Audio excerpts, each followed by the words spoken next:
കല്യാണം കഴിഞ്ഞ് 6 വർഷമായി ഇതുവരെ ബന്ധപ്പെട്ടിട്ടില്ല. Doctor Seetha Lakshmi, sexual medicine consultant. 1-2 പ്രാവശ്യം ട്രൈ ചെയ്യുമ്പോൾ സക്സസ്ഫുൾ ആയില്ലെങ്കിൽ, വിജയിച്ചില്ലെങ്കിൽ ഉടൻ തന്നെ അവർ ആ പരാജയം നേരിടാൻ ഉള്ള ആ ഒരു മനസ്സൊന്നുമില്ല. അപ്പോൾ എന്ത് ചെയ്യും? ഇതില്ലെങ്കിൽ സാരമില്ല, നമുക്ക് ഫ്രണ്ട്സായിട്ടിരിക്കാം. 1-2 കുട്ടികളൊക്കെ ആയിക്കഴിഞ്ഞ് പിന്നെ എന്തിനാ ഇതൊക്കെ? പ്രത്യേകിച്ചും സ്ത്രീകളുടെ കാര്യം പറയുകയാണെങ്കിൽ ഇതിൻ്റെയൊക്കെ ആവശ്യം എന്താ? ഇൻ്റർനെറ്റ് മൊത്തം ഫോണോഗ്രാഫിയാണ്. അപ്പം ആണും പെണ്ണും എല്ലാവരും ഫോണോഗ്രാഫി കാണാറുണ്ടെന്നാണ് കണക്കുകൾ പറയുന്നത്. പ്രശ്നം വരുന്നതെന്ന് വെച്ചാൽ ഇതൊരു പെർഫോമൻസ് ആയിട്ട് നമ്മൾ എടുക്കുമ്പോഴാണ്.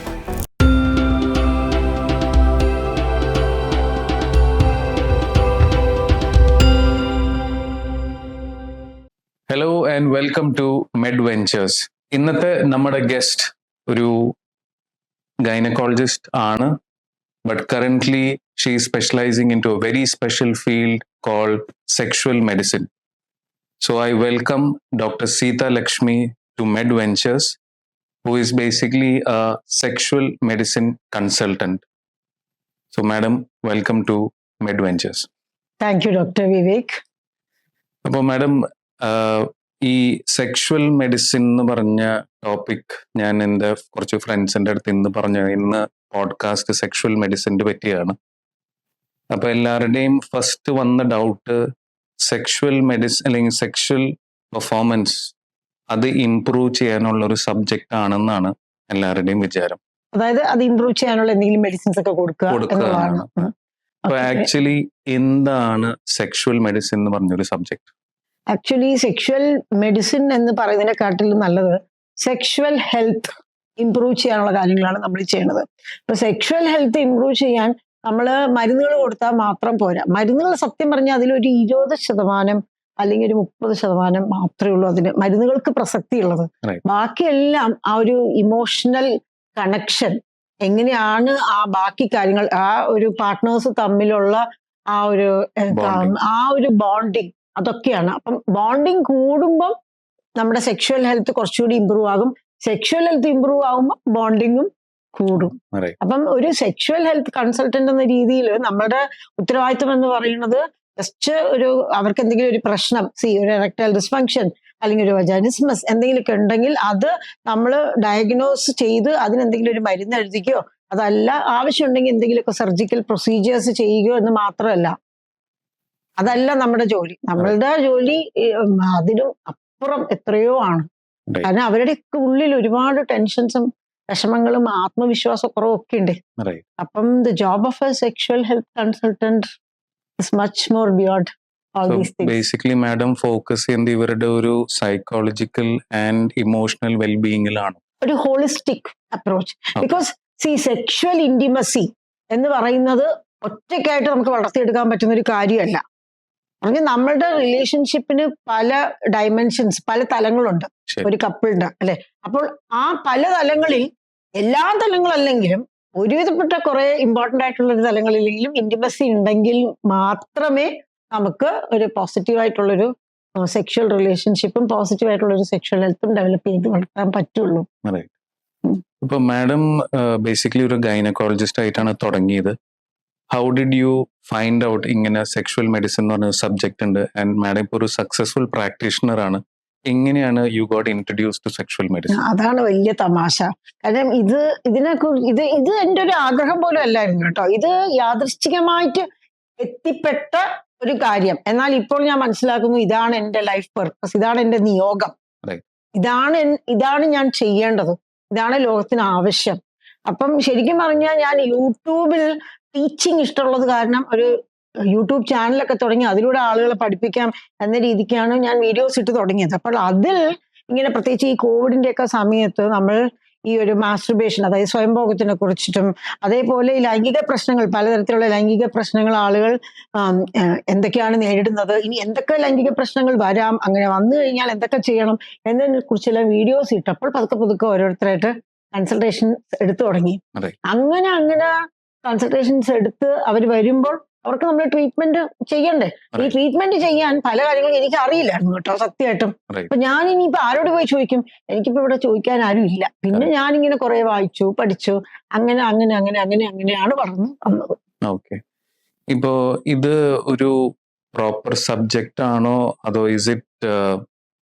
ഇതിനൊരു പ്രോപ്പർ സ്റ്റഡി മെറ്റീരിയൽ ഉണ്ടോ? ഉണ്ട്. ഇപ്പൊ സത്യം പറഞ്ഞ ഇന്ത്യയിൽ ഇപ്പം ഞാനൊക്കെ ഇപ്പൊ ഒരു നമ്മുടെ പ്രാക്ടീസ് ഒക്കെ തുടങ്ങി നല്ല ഒരു സക്സസ്ഫുൾ ആയിട്ട് വിജയകരമായിട്ട് പ്രാക്ടീസ് ഒക്കെ നന്നായി പോയിക്കൊണ്ടിരിക്കുന്ന സമയത്ത് തന്നെയാണ് കൂടുതൽ കാര്യങ്ങൾ ഇതിനെ കുറിച്ച് പഠിക്കണമെങ്കിൽ നമുക്കൊരു റെയർ ആയിട്ട് അപൂർവമായിട്ട് എന്തെങ്കിലും ഒരു അവസ്ഥ വരികയാണെങ്കിൽ അതൊക്കെ കൈകാര്യം ചെയ്യാനൊക്കെ നമ്മൾ പഠിക്കണ്ടേ. അതുപോലെ കുറച്ചുകൂടി ഇങ്ങനെ സെക്ഷൽ മെഡിസിൻ പ്രാക്ടീസ് ചെയ്യുന്ന ആളുകളെ അറിയാൻ പറ്റിയ നല്ലതല്ലേ. അപ്പൊ അത് കാരണം ഫെലോഷിപ്പ് ഇൻ സൈക്കോസെക്ഷൽ മെഡിസിൻ എന്ന് പറഞ്ഞിട്ട് മൈസൂർ യൂണിവേഴ്സിറ്റിയുടെ JSS മെഡിക്കൽ കോളേജിന്റെ കീഴിൽ ഒരു 1 year കോഴ്സ് ഉണ്ട്. അപ്പൊ ഞാൻ അതൊക്കെ ഒന്ന് ചെയ്തിട്ടുണ്ട്. അപ്പം പിന്നെ നമ്മുടെ ഇന്ത്യയിൽ തന്നെ ആ ഒരു ഇന്റർനാഷണൽ ഇൻസ്റ്റിറ്റ്യൂട്ട് ഒരു ഗ്രൂപ്പൊക്കെ ഉണ്ട്. ഒരു സെക്ഷൽ മെഡിസിന്റെ അവരുടെ കമ്മിറ്റി ഒക്കെ ഉണ്ട്.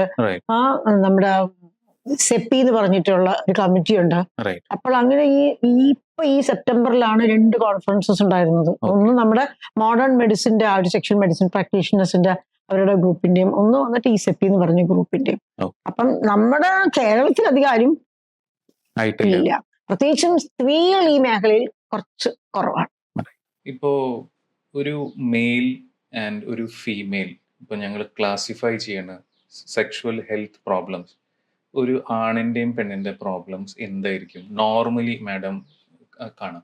ഓക്കെ, അപ്പം ഈ ഒരു ലൈംഗിക പ്രശ്നങ്ങൾ എന്ന് പറയുന്നത് ചില പ്രശ്നങ്ങളൊക്കെ എല്ലാ പ്രായക്കാർക്കും സാധാരണ കണ്ടുവരുന്നതാണ്. അതായത് ചില പ്രശ്നങ്ങളൊക്കെ എല്ലാ പ്രായക്കാരിലും കണ്ടുവരുന്ന പ്രശ്നങ്ങളാണ്. എന്നാൽ വേറെ ചില പ്രശ്നങ്ങളൊക്കെ ചില പ്രത്യേക പ്രായത്തിൽ കുറച്ച് കൂടുതലായിട്ട് കാണുകയും അല്ലെങ്കിൽ കുറച്ച് കുറവായിട്ട് കാണുകയാണ് ചെയ്യുന്നത്. അപ്പോൾ ഈ കൗമാര പ്രായക്കാരിൽ അതല്ലെങ്കിൽ യുവതിയുവാക്കളിലെല്ലാം നമ്മൾ സാധാരണ കാണുന്ന പ്രശ്നങ്ങൾ എന്ന് പറയുന്നത് അവർക്ക് പലർക്കും ഈ സ്വയംഭോഗത്തിനെ കുറിച്ചിട്ടുള്ള ആ ഒരു തെറ്റായ പലതരത്തിലുള്ള ധാരണകളും അത് പല രീതിയിൽ പരീക്ഷിച്ചു നോക്കി അത് കാരണം പലതരത്തിലുള്ള പ്രശ്നങ്ങളുമായിട്ട് നമ്മുടെ അടുത്ത് വരികയും ചെയ്യുകയാണ് നമ്മൾ കാണുന്നത്. അതേപോലെ ഇന്നത്തെ കാലത്ത് ഈ ലിവ് ഇൻ റിലേഷൻഷിപ്പ് അതല്ലെങ്കിൽ കാഷ്വൽ സെക്സ് എന്ന് പറയുന്നത് വളരെ വളരെ സാധാരണമായി കണ്ടുകൊണ്ടിരിക്കുന്ന ഒരു കാര്യമാണ്. അപ്പോൾ അങ്ങനെ വരുമ്പോൾ ഈ ലൈംഗിക രോഗങ്ങൾ വരാനുള്ള സാധ്യത വളരെയധികം കൂടും. അപ്പം ഇതൊക്കെയാണ് നമ്മൾ കൂടുതലായിട്ടും കാണുന്നത്. മനസ്സിലായില്ലേ? ഇനി ഒരു വിവാഹം കഴിഞ്ഞ ദമ്പതികളിൽ ഇന്നത്തെ കാലത്ത് നമ്മൾ കണ്ടുവരുന്നത് പണ്ട് പോലെയൊന്നുമല്ല. നമ്മൾ ശരിക്കും പറഞ്ഞാൽ ഡോക്ടർ വിശ്വസിക്കില്ല ഞാൻ പറഞ്ഞാൽ, ഇപ്പൊ ഏതൊരു ദമ്പതികളെ കണ്ടു കഴിഞ്ഞാൽ അവർ ചിരിച്ചോണ്ട് നടന്നാലും എൻ്റെ മനസ്സിൽ ഇവര് ശരിക്കും ഹാപ്പി ആണോ, ഇല്ല വല്ല പ്രശ്നമുണ്ടോ എന്നുള്ള ഒരു മട്ടാണ്. കാരണം പുറത്ത് ചിരിച്ച് കളിച്ചിരിക്കുന്നവരാണ് നമ്മുടെ അടുത്ത് കൺസൾട്ടേഷന് വരുമ്പോൾ പറയണത് കല്യാണം കഴിഞ്ഞ് 6 വർഷമായി ഇതുവരെ ബന്ധപ്പെട്ടിട്ടില്ല. ഒന്നുകിൽ ഭാര്യയ്ക്ക് വജാനിസ്മസ്, അതായത് ബന്ധപ്പെടുമ്പോൾ വേദന വരുമോ എന്നുള്ള പേടി, അല്ലെങ്കിൽ ഭർത്താവിന് എറക്ഷൻ്റെ പ്രശ്നം അല്ലെങ്കിൽ താല്പര്യക്കുറവ്, 1-2 പ്രാവശ്യം ട്രൈ ചെയ്യുമ്പോൾ സക്സസ്ഫുൾ ആയില്ലെങ്കിൽ, വിജയിച്ചില്ലെങ്കിൽ ഉടൻ തന്നെ അവർ ആ പരാജയം നേരിടാൻ ഉള്ള ആ ഒരു മനസ്സൊന്നുമില്ല. അപ്പോൾ എന്ത് ചെയ്യും? ഇതില്ലെങ്കിൽ സാരമില്ല, നമുക്ക് ഫ്രണ്ട്സായിട്ടിരിക്കാം, അല്ലെങ്കിൽ അവർ ജോലിയിൽ മുഴുകുക, അല്ലെങ്കിൽ വേറെ എന്തെങ്കിലും കാര്യം ചെയ്യുക, അല്ലെങ്കിൽ യാത്രകളൊക്കെ ചെയ്ത് അടിച്ചു പൊളിച്ച് കഴിക്കുക, ഇങ്ങനെ. അപ്പം നമ്മൾക്ക് വിവാഹം കഴിഞ്ഞവരിൽ കാണുന്ന ഏറ്റവും വലിയ പ്രശ്നം സമയക്കുറവ്, ജോലി തിരക്ക്, അതല്ലെങ്കിൽ ഈ കാര്യത്തിന് വലിയ പ്രാധാന്യം കൊടുക്കായിക, പിന്നെ ജീവിത ശൈലി ആകെ കുളമാണല്ലോ, ഭക്ഷണം, വ്യായാമം എല്ലാം പ്രശ്നത്തിലായത് കാരണം പലതരത്തിലുള്ള ലൈംഗിക പ്രശ്നങ്ങൾ. ഈ ഒരു ഫിസിക്കൽ റിലേഷൻഷിപ്പ്, ഈ സെക്ഷൽ റിലേഷൻഷിപ്പ് തന്നെ വളരെ കുറവാണ് വിവാഹം കഴിഞ്ഞവരിൽ. പിന്നെ 40കളിൽ 50കളിലൊക്കെ എത്തി നിൽക്കുന്നവരുടെ കാര്യം പറയുകയാണെങ്കിൽ നമ്മുടെ നാട്ടിലെങ്കിലും പലരുടെയും ധാരണ 1-2 കുട്ടികളൊക്കെ ആയിക്കഴിഞ്ഞ് പിന്നെ എന്തിനാ ഇതൊക്കെ, പ്രത്യേകിച്ചും സ്ത്രീകളുടെ കാര്യം പറയുകയാണെങ്കിൽ ഇതിൻ്റെയൊക്കെ ആവശ്യം എന്താ എന്ന് പറഞ്ഞിട്ടാ. അപ്പം അവർക്ക് ഇതൊന്നും ഇനി ആവശ്യമില്ല, ഇതൊന്നും ശരിയല്ല എന്നുള്ളൊരു ചിന്തയും കൂടി ഒരുപാട് പേർക്കുണ്ട്. അപ്പം ഇങ്ങനെ പല പ്രായക്കാരിൽ പലതരത്തിലുള്ള പ്രശ്നങ്ങൾ നമ്മൾ കാണുന്നത്. മാഡം ഒരു ടേം പറഞ്ഞു, വജനിസ്മസ്. അത് എന്ത് കാരണം കൊണ്ട് വരാം? വാട്ട് ഏജ് ഗ്രൂപ്പിലാണ് നോർമലി ഇത് കാണുക? അല്ല, ഏജ് ഗ്രൂപ്പ് എന്ന് പറയാൻ പറ്റില്ലല്ലോ. കാരണം വജൈനിസ്മസ് തനിക്ക് ഉണ്ടെന്ന് ഒരു യുവതി അല്ലെങ്കിൽ ഒരു സ്ത്രീ തിരിച്ചറിയുന്നത് തന്നെ വിവാഹം കഴിഞ്ഞ് പാർട്ട്ണറുമായിട്ട് ശാരീരിക ബന്ധത്തിൽ ഏർപ്പെടാൻ വേണ്ടി നോക്കുമ്പോൾ പേടി കാരണം തുടകൾ കൂട്ടിപ്പിടിക്കുക, അല്ലെങ്കിൽ ചന്തി പൊക്കി പുറകോട്ട് മാറുക, അല്ലെങ്കിൽ ഹസ്ബൻഡിനെ പിടിച്ച് തള്ളുക, ഇങ്ങനെയൊക്കെ ഓരോ ലക്ഷണങ്ങൾ വരുമ്പോഴല്ലേ ആ കുട്ടി മനസ്സിലാക്കണത്.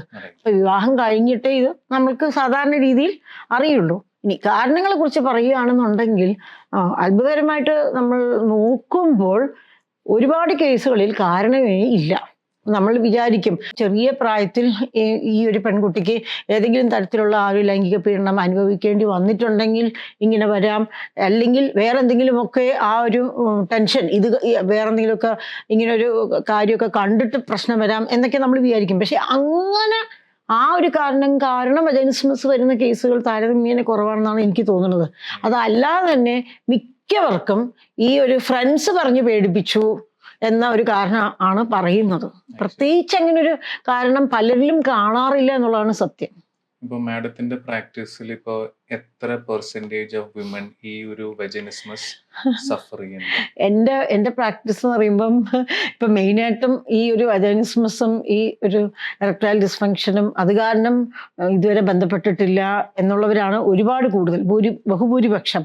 ഇപ്പൊ ഒരു മാസം ഏകദേശം ഒരു 20 മുതൽ 30 വരെ പുതിയ വജൈനിസ്മസ് പേഷ്യൻസിനെയാണ് ഞാൻ കാണുന്നത്. ഇപ്പൊ കഴിഞ്ഞ 2 വർഷത്തിൽ അഡ്മിഷൻ ട്രീറ്റ്മെന്റ് എടുത്തുപോയ ദമ്പതികൾ, അതായത് ഒന്നുകിൽ ഇതുവരെ ബന്ധപ്പെട്ടിട്ടില്ല, അതായത് അൺകൺസ്യൂമേറ്റഡ് മാരേജ് എന്നാണ് അതിനെ പറയുക, അതല്ലെങ്കിൽ ബന്ധപ്പെട്ടിട്ടുണ്ട്, കഷ്ടപ്പെട്ടിട്ടാണ് ബന്ധപ്പെട്ടിട്ടുള്ളത്, എങ്ങനെയോ ഒരു കൊച്ചായി, അതിനുശേഷം പറ്റിയിട്ടില്ല, അപ്പൊ ഇനിയിപ്പോ അത് ശരിയാക്കണം എന്നുള്ളവര് ഒരു 82 കപ്പിൾസ് ഈ കഴിഞ്ഞ 2 വർഷത്തിൽ നമ്മൾ അഡ്മിറ്റ് ചെയ്ത് ട്രീറ്റ് ചെയ്ത് കഴിഞ്ഞു.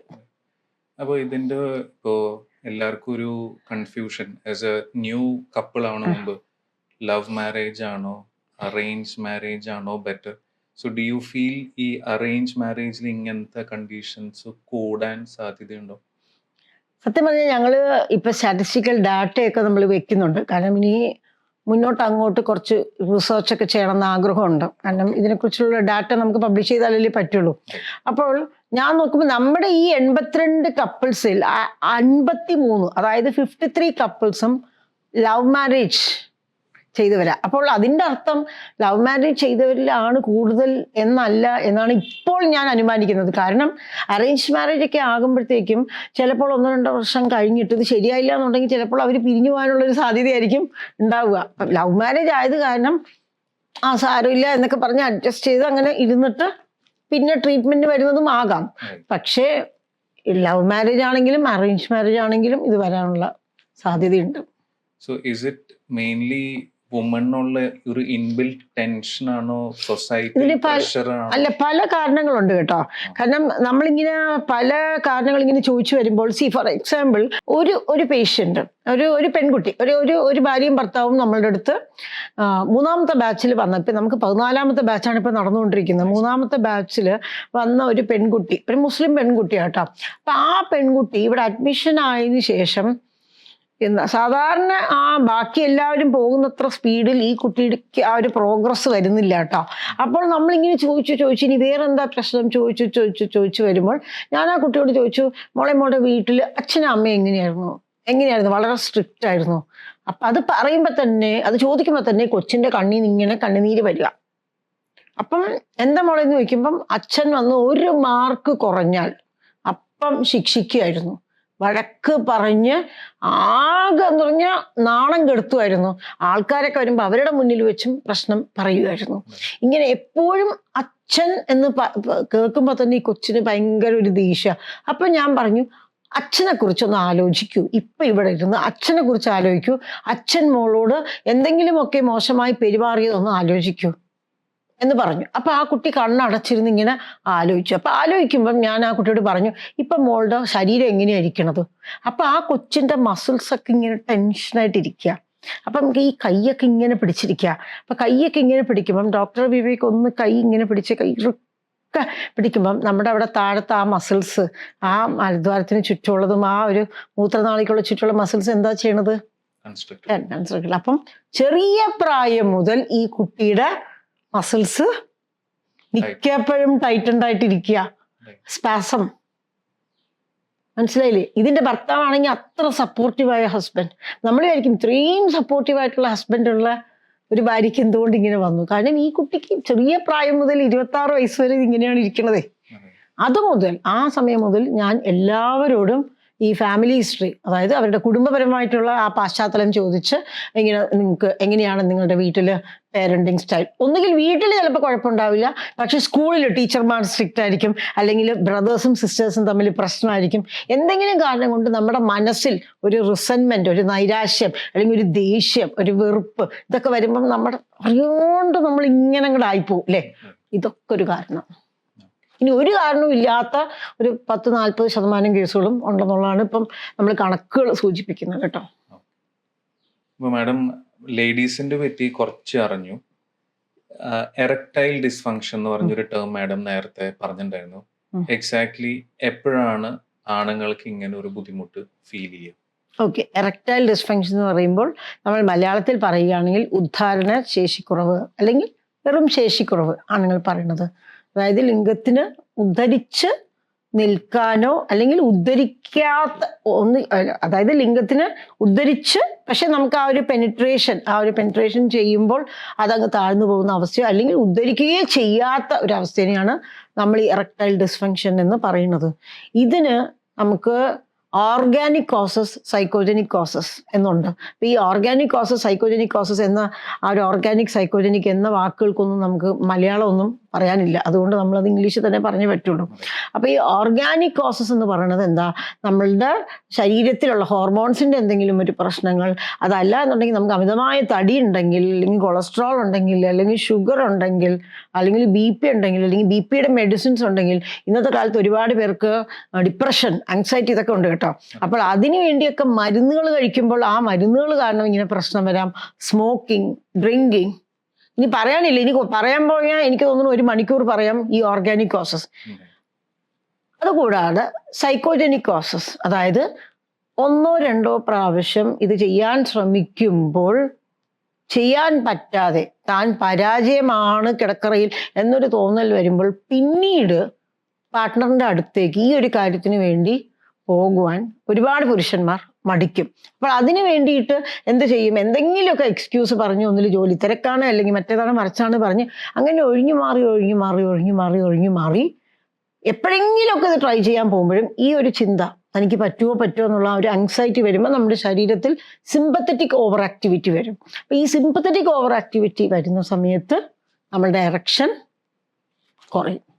മനസ്സിലായില്ലേ? അപ്പോൾ എല്ലാ എറക്ടൈൽ ഡിസ്ഫങ്ഷൻ ഉള്ള ആണുങ്ങളിലും നമ്മൾ ഓർഗാനിക് ആയിട്ടുള്ള കോസസ് ഒന്നും ഇല്ലല്ലോ എന്ന് ഉറപ്പാക്കേണ്ടത് വളരെ ആവശ്യമാണ്. കാരണം ഇന്നത്തെ കാലത്ത് പലരുടെയും ആ ഒരു ജീവിത സാഹചര്യം, ഞാൻ ഈ പറഞ്ഞ ആ ഒരു പ്രശ്നങ്ങൾ ഒരുപാട് കടന്നുകൂടുന്നതാണ് അല്ലേ. അങ്ങനെ ഓർഗാനിക് കോസസ് ഉള്ളവരിലും ഈ സൈക്കോജനിക് എലമെന്റ് വരാം. കാരണം ഓർഗാനിക് കോസസ് ഉണ്ടെങ്കിൽ 1-2 പ്രാവശ്യം ഈ പ്രശ്നം വന്നു കഴിഞ്ഞാൽ അതിൻ്റെ ഒപ്പം ഇതും കൂടി വരുമല്ലോ അല്ലേ. അപ്പൊ ഇത് രണ്ടും കൂടി മിക്സ്ഡ് ആയിട്ടാണ് മിക്കവരിലും കാണുന്നത്. ചിലരിൽ ഈ സൈക്കോജനിക് കോസസ് മാത്രമാണ് കാണുന്നത്. അപ്പൊ ഇത് കൂടുതലൊരു ഹിസ്റ്ററി ടേക്കിംഗിലാണോ മാഡം അത് മനസ്സിലാക്കുക, അതോ they come to you with specific problems? പണ്ടൊക്കെ ഇങ്ങനെ കുട്ടികൾ ഉണ്ടാവുന്നില്ല ഞങ്ങൾക്ക് എന്ന് പറഞ്ഞിട്ടാണ് ആൾക്കാർ വരിക. അപ്പം കല്യാണം കഴിഞ്ഞിട്ട് എത്രയായി, അപ്പൊ പറയും കുട്ടികൾ ഉണ്ടാവുന്നില്ല. ഓക്കെ, ആഴ്ചയിൽ എത്ര പ്രാവശ്യം ബന്ധപ്പെടാറുണ്ട്? അപ്പൊ ഭാര്യയും ഭർത്താവും ഇങ്ങോട്ടും നോക്കും, ഞങ്ങൾ ഇതുവരെ ബന്ധപ്പെട്ടിട്ടില്ല. അല്ലെങ്കിൽ 4 മാസം കൂടുമ്പോൾ ഒരിക്കൽ, അല്ലെങ്കിൽ എപ്പോഴെങ്കിലും ഒരിക്കൽ, അങ്ങനെയാണ് പറയുന്നത്. ഇപ്പോൾ അവർക്ക് എല്ലാവർക്കും അറിയാം ഇങ്ങനെ ഞാനൊരു സെക്ഷൽ ഹെൽത്ത് കൺസൾട്ടന്റ് ആണെന്ന്. അപ്പോൾ അവർ കൺസൾട്ടേഷൻ എടുക്കണത് തന്നെ എനിക്കിങ്ങനെ എറക്ഷന് പ്രശ്നമുണ്ട്, അല്ലെങ്കിൽ എനിക്ക് ശീഘ്രസ്ഖലനമുണ്ട്, അല്ലെങ്കിൽ എനിക്ക് ബന്ധപ്പെടാൻ പറ്റുന്നില്ല എന്ന് പറഞ്ഞിട്ട് തന്നെയാണ് അവർ കൺസൾട്ടേഷൻ എടുക്കുന്നത്. അപ്പൊ പിന്നെ അവിടെ നിന്ന് എനിക്ക് ഹിസ്റ്ററി ടേക്കിംഗ് എടുത്താൽ മതി. കാരണം അപ്പൊ നിങ്ങൾക്ക് എന്താണ് പ്രശ്നം, സ്മോക്കിംഗ് ഉണ്ടോ, ഡ്രിങ്കിങ് ഉണ്ടോ, ഞാൻ ഈ പറഞ്ഞ കാര്യങ്ങൾ, വെയിറ്റ്, എക്സസൈസ് ചെയ്യുന്നുണ്ടോ, ബാക്കി കാര്യങ്ങളെല്ലാം ചോദിച്ച് പ്ലസ് ടെസ്റ്റുകൾ, ആവശ്യമുള്ള ടെസ്റ്റുകൾ നമ്മൾ നിർബന്ധമായിട്ടും ചെയ്യേണ്ടതാണ്. എനിക്ക് അടുത്ത് ചോദിക്കേണ്ടത് എന്താണ്, സ്പെസിഫിക് ആയിട്ട് എന്തെങ്കിലും ഇൻവെസ്റ്റിഗേഷൻസ് ഓർ ടെസ്റ്റ് ചെയ്യാറുണ്ടോ to prove this? Erectile dysfunction prove ചെയ്യാനല്ല നമ്മൾ ടെസ്റ്റുകൾ ചെയ്യണത്. എറക്ടൈൽ ഡിസ്ഫങ്ഷൻ പ്രൂവ് ചെയ്യാനുള്ള ഒരു എന്ന് പറഞ്ഞാൽ അത് സ്ഥിരീകരിക്കുന്നത് ഈ ഒരു പുരുഷൻ പറയുന്ന കാര്യം തന്നെയാ. എനിക്ക് എറക്ഷൻ ഇല്ല എന്ന് ഒരു പുരുഷൻ പറയുകയാണെങ്കിൽ അതിനർത്ഥം എറക്ഷൻ ഇല്ല എന്നുള്ളതാണ്. ഇതിന്റെ കാരണം എന്താണെന്ന് കണ്ടുപിടിക്കാൻ അല്ലെങ്കിൽ കാരണങ്ങൾ എന്തെങ്കിലും ഉണ്ടോ എന്ന് കണ്ടുപിടിക്കാനാണ് ടെസ്റ്റുകൾ. ഈ ടെസ്റ്റുകളും തന്നെ നമ്മൾ കുറേയൊക്കെ ഹിസ്റ്ററിയുടെ അടിസ്ഥാനത്തിലാണ് ചെയ്യുന്നത്. ഉദാഹരണം, ഒരുപാട് തടിയുള്ള ഒരാള് ഒരു എക്സസൈസും ചെയ്യുന്നില്ല, രാത്രി എപ്പോഴും ആണ് ഉറങ്ങുന്നത്, ഫുൾ ടൈം സ്ട്രെസ്ഡ് അപ്പ് ആണ്, സ്മോക്കിംഗ് ഉണ്ട്, ഡ്രിങ്കിങ് ഉണ്ട്, ഇങ്ങനെയൊക്കെ ഉണ്ടെങ്കിൽ നമ്മൾ തീർച്ചയായിട്ടും നമ്മൾ എന്തെങ്കിലും കൊളസ്ട്രോളിൻ്റെ ടെസ്റ്റ് ചെയ്യും, ഷുഗറിൻ്റെ ടെസ്റ്റ് ചെയ്യും, HbA1c കഴിഞ്ഞ 3 മാസത്തിൻ്റെ ഷുഗറിൻ്റെ ടെസ്റ്റ് ചെയ്യും, ഇതൊക്കെ ചെയ്യും. പിന്നെ ചിലർക്കൊക്കെ നമ്മൾ തൈറോയിഡിൻ്റെ ടെസ്റ്റ് ചെയ്യും. യൂഷ്വലി നമ്മൾ ചെയ്യുന്ന പിന്നെ പ്രൊലാക്റ്റിൻ്റെ ടെസ്റ്റ്, LHൻ്റെ ടെസ്റ്റ്, LH എന്ന് പറഞ്ഞ ഹോർമോൺ. പിന്നെ ടോട്ടൽ ടെസ്റ്റോസ്റ്ററോൺ എന്ന് പറഞ്ഞിട്ടുള്ള ഒരു ടെസ്റ്റ് ചെയ്യാറുണ്ട്. എന്നാൽ ഈ ടോട്ടൽ ടെസ്റ്റോസ്റ്ററോണിൽ അളവ് കുറയുകയാണെങ്കിലും ടെസ്റ്റോസ്റ്ററോൺ റീപ്ലേസ്മെന്റ് തെറാപ്പി ഒരു നമ്മുടെ ഫാമിലി കംപ്ലീറ്റ് ചെയ്യാതെ, അതായത് കുട്ടികൾ ഒക്കെ ആയി കഴിയാതെ നമ്മൾ കൊടുക്കുന്നത് ശരിയല്ല. കാരണം ടെസ്റ്റോസ്റ്ററോൺ റീപ്ലേസ്മെന്റ് കൊടുക്കുമ്പം നമ്മുടെ സ്പേം കൗണ്ടും മറ്റു കാര്യങ്ങളൊക്കെ നന്നായിട്ട് കുറയും. ഓക്കെ. ഈ അടുത്തൊരു കപ്പിൾ ഉണ്ടായിരുന്നു. അപ്പം അവർക്ക് എറക്ഷൻ്റെ പ്രശ്നം പ്ലസ് എറക്ഷനൊക്കെ വന്നു കഴിഞ്ഞാലും ഇജാക്കുലേഷൻ്റെ ഒരു പ്രശ്നം. അപ്പം അവർക്ക് ഇൻവെസ്റ്റിഗേഷൻ നമ്മൾ കുറേയൊക്കെ ചെയ്തപ്പോൾ പ്രൊലാക്റ്റിൻ്റെ അളവ് ഒരു 200-ൽ കൂടുതലായിരുന്നു. അപ്പോൾ പ്രൊലാക്റ്റിൻ്റെ അളവ് സാധാരണ ഒരു 30-ൻ്റെ കുറവായിട്ടാണ് വരേണ്ടത്. 200-ൽ കൂടുതലൊക്കെ ആകുമ്പോൾ നമ്മൾ പിറ്റ്യൂട്ടറി ഗ്രന്ഥി എന്ന് പറഞ്ഞ് ഇവിടെ ഒരു തലച്ചോറിലൊരു ഗ്രന്ഥിയുണ്ട്. ആ പിറ്റ്യൂട്ടറി ഗ്രന്ഥിയിൽ വളരുന്ന ഒരു ട്യൂമർ അല്ലെങ്കിൽ ഒരു മുഴയുണ്ട്. ആ മുഴയുണ്ടോ എന്ന് സംശയിക്കണം. അങ്ങനെ ആ ഹസ്ബൻഡിന് നമ്മൾ MRI ഒക്കെ എടുത്തു. അപ്പോൾ MRI ഒക്കെ എടുത്തപ്പോൾ മാക്രോ അഡിനോമ എന്ന് പറഞ്ഞൊരു മുഴയുള്ളതായിട്ടാണ് കണ്ടത്. അതിനു വേണ്ടിയുള്ള ട്രീറ്റ്മെൻറ്റും കൊടുത്തു കഴിഞ്ഞ് പിന്നെ നമ്മളുടെ ഇവിടുത്തെ അഡ്മിഷൻ ട്രീറ്റ്മെൻറ്റും ഒക്കെ കഴിഞ്ഞപ്പം ശരിയായി. ഇപ്പോൾ ഈ ഒരു മാൻ പെർഫോം ചെയ്യാനായിട്ട് ഒരു ഭാര്യയുടെ ഒരു സപ്പോർട്ട് അല്ലെങ്കിൽ ആ വുമന്റെ ഒരു മെന്റൽ സപ്പോർട്ട് ആവശ്യമാണ്. But sometimes now the present women ഇപ്പൊ ഇൻസ്റ്റാഗ്രാമും കാര്യങ്ങളൊക്കെ കണ്ടിട്ട് അവർക്കൊരു വിവിഡ് ഇമാജിനേഷൻ ഉണ്ടാവും how should be there first interaction with a male. അപ്പൊ അത് ചില സമയത്ത് എത്തിപ്പെടാതെ വരുമ്പോൾ ദേ മേ റിഡിക്യൂൾ ഓർ ആണിനെ കളിയാക്കാം അല്ലെങ്കിൽ ഒരു പ്രശ്നം. അപ്പൊ അതൊക്കെ സെൽഫ് കോൺഫിഡൻസിനെ ബാധിക്കും. ഹൗ ഇത് ആണിനെ മാത്രമല്ല കേട്ടോ, ഇത് രണ്ടുപേർക്കും വരാം. കാരണം ഇന്നത്തെ കാലത്ത് ഈ പോണോഗ്രാഫി വീഡിയോസ് എന്ന് പറയുന്നത് നമുക്ക് നമ്മളുടെ സ്വകാര്യതയിൽ നമുക്ക് ഫ്രീ ആയിട്ട് ലഭ്യമായിട്ടുള്ള ഒരു കാര്യമാണ്. ഇന്റർനെറ്റ് മൊത്തം പോണോഗ്രാഫിയാണ്. അപ്പം ആണും പെണ്ണും എല്ലാവരും പോണോഗ്രാഫി കാണാറുണ്ടെന്നാണ് കണക്കുകൾ പറയുന്നത്. അപ്പോൾ ആണിനും പെണ്ണിനും രണ്ടുപേർക്കും ഭാര്യനെ കുറിച്ചോ ഭർത്താവിനെ കുറിച്ചോ, വരാൻ പോകുന്ന ഭർത്താവിനെയോ ഭാര്യനെ കുറിച്ചോ അവരുടെ പെർഫോമൻസിനെ കുറിച്ചിട്ടൊക്കെ കുറച്ച് സങ്കല്പങ്ങളും കുറച്ച് പ്രതീക്ഷകളും ഒക്കെ ഉണ്ടാവാം. കുറേ പേർക്കൊക്കെ അറിയാം അതൊക്കെ വീഡിയോയിൽ നടക്കണതാണ്, യാഥാർത്ഥ്യമല്ല. എന്നാൽ കുറേ പേരൊക്കെ അതൊക്കെ ശരിയാണെന്നാണ് വിചാരിച്ചിരിക്കുന്നത്. അപ്പോൾ പ്രശ്നം വരുന്നതെന്ന് വെച്ചാൽ ഇതൊരു പെർഫോമൻസ് ആയിട്ട് നമ്മൾ എടുക്കുമ്പോഴാണ്.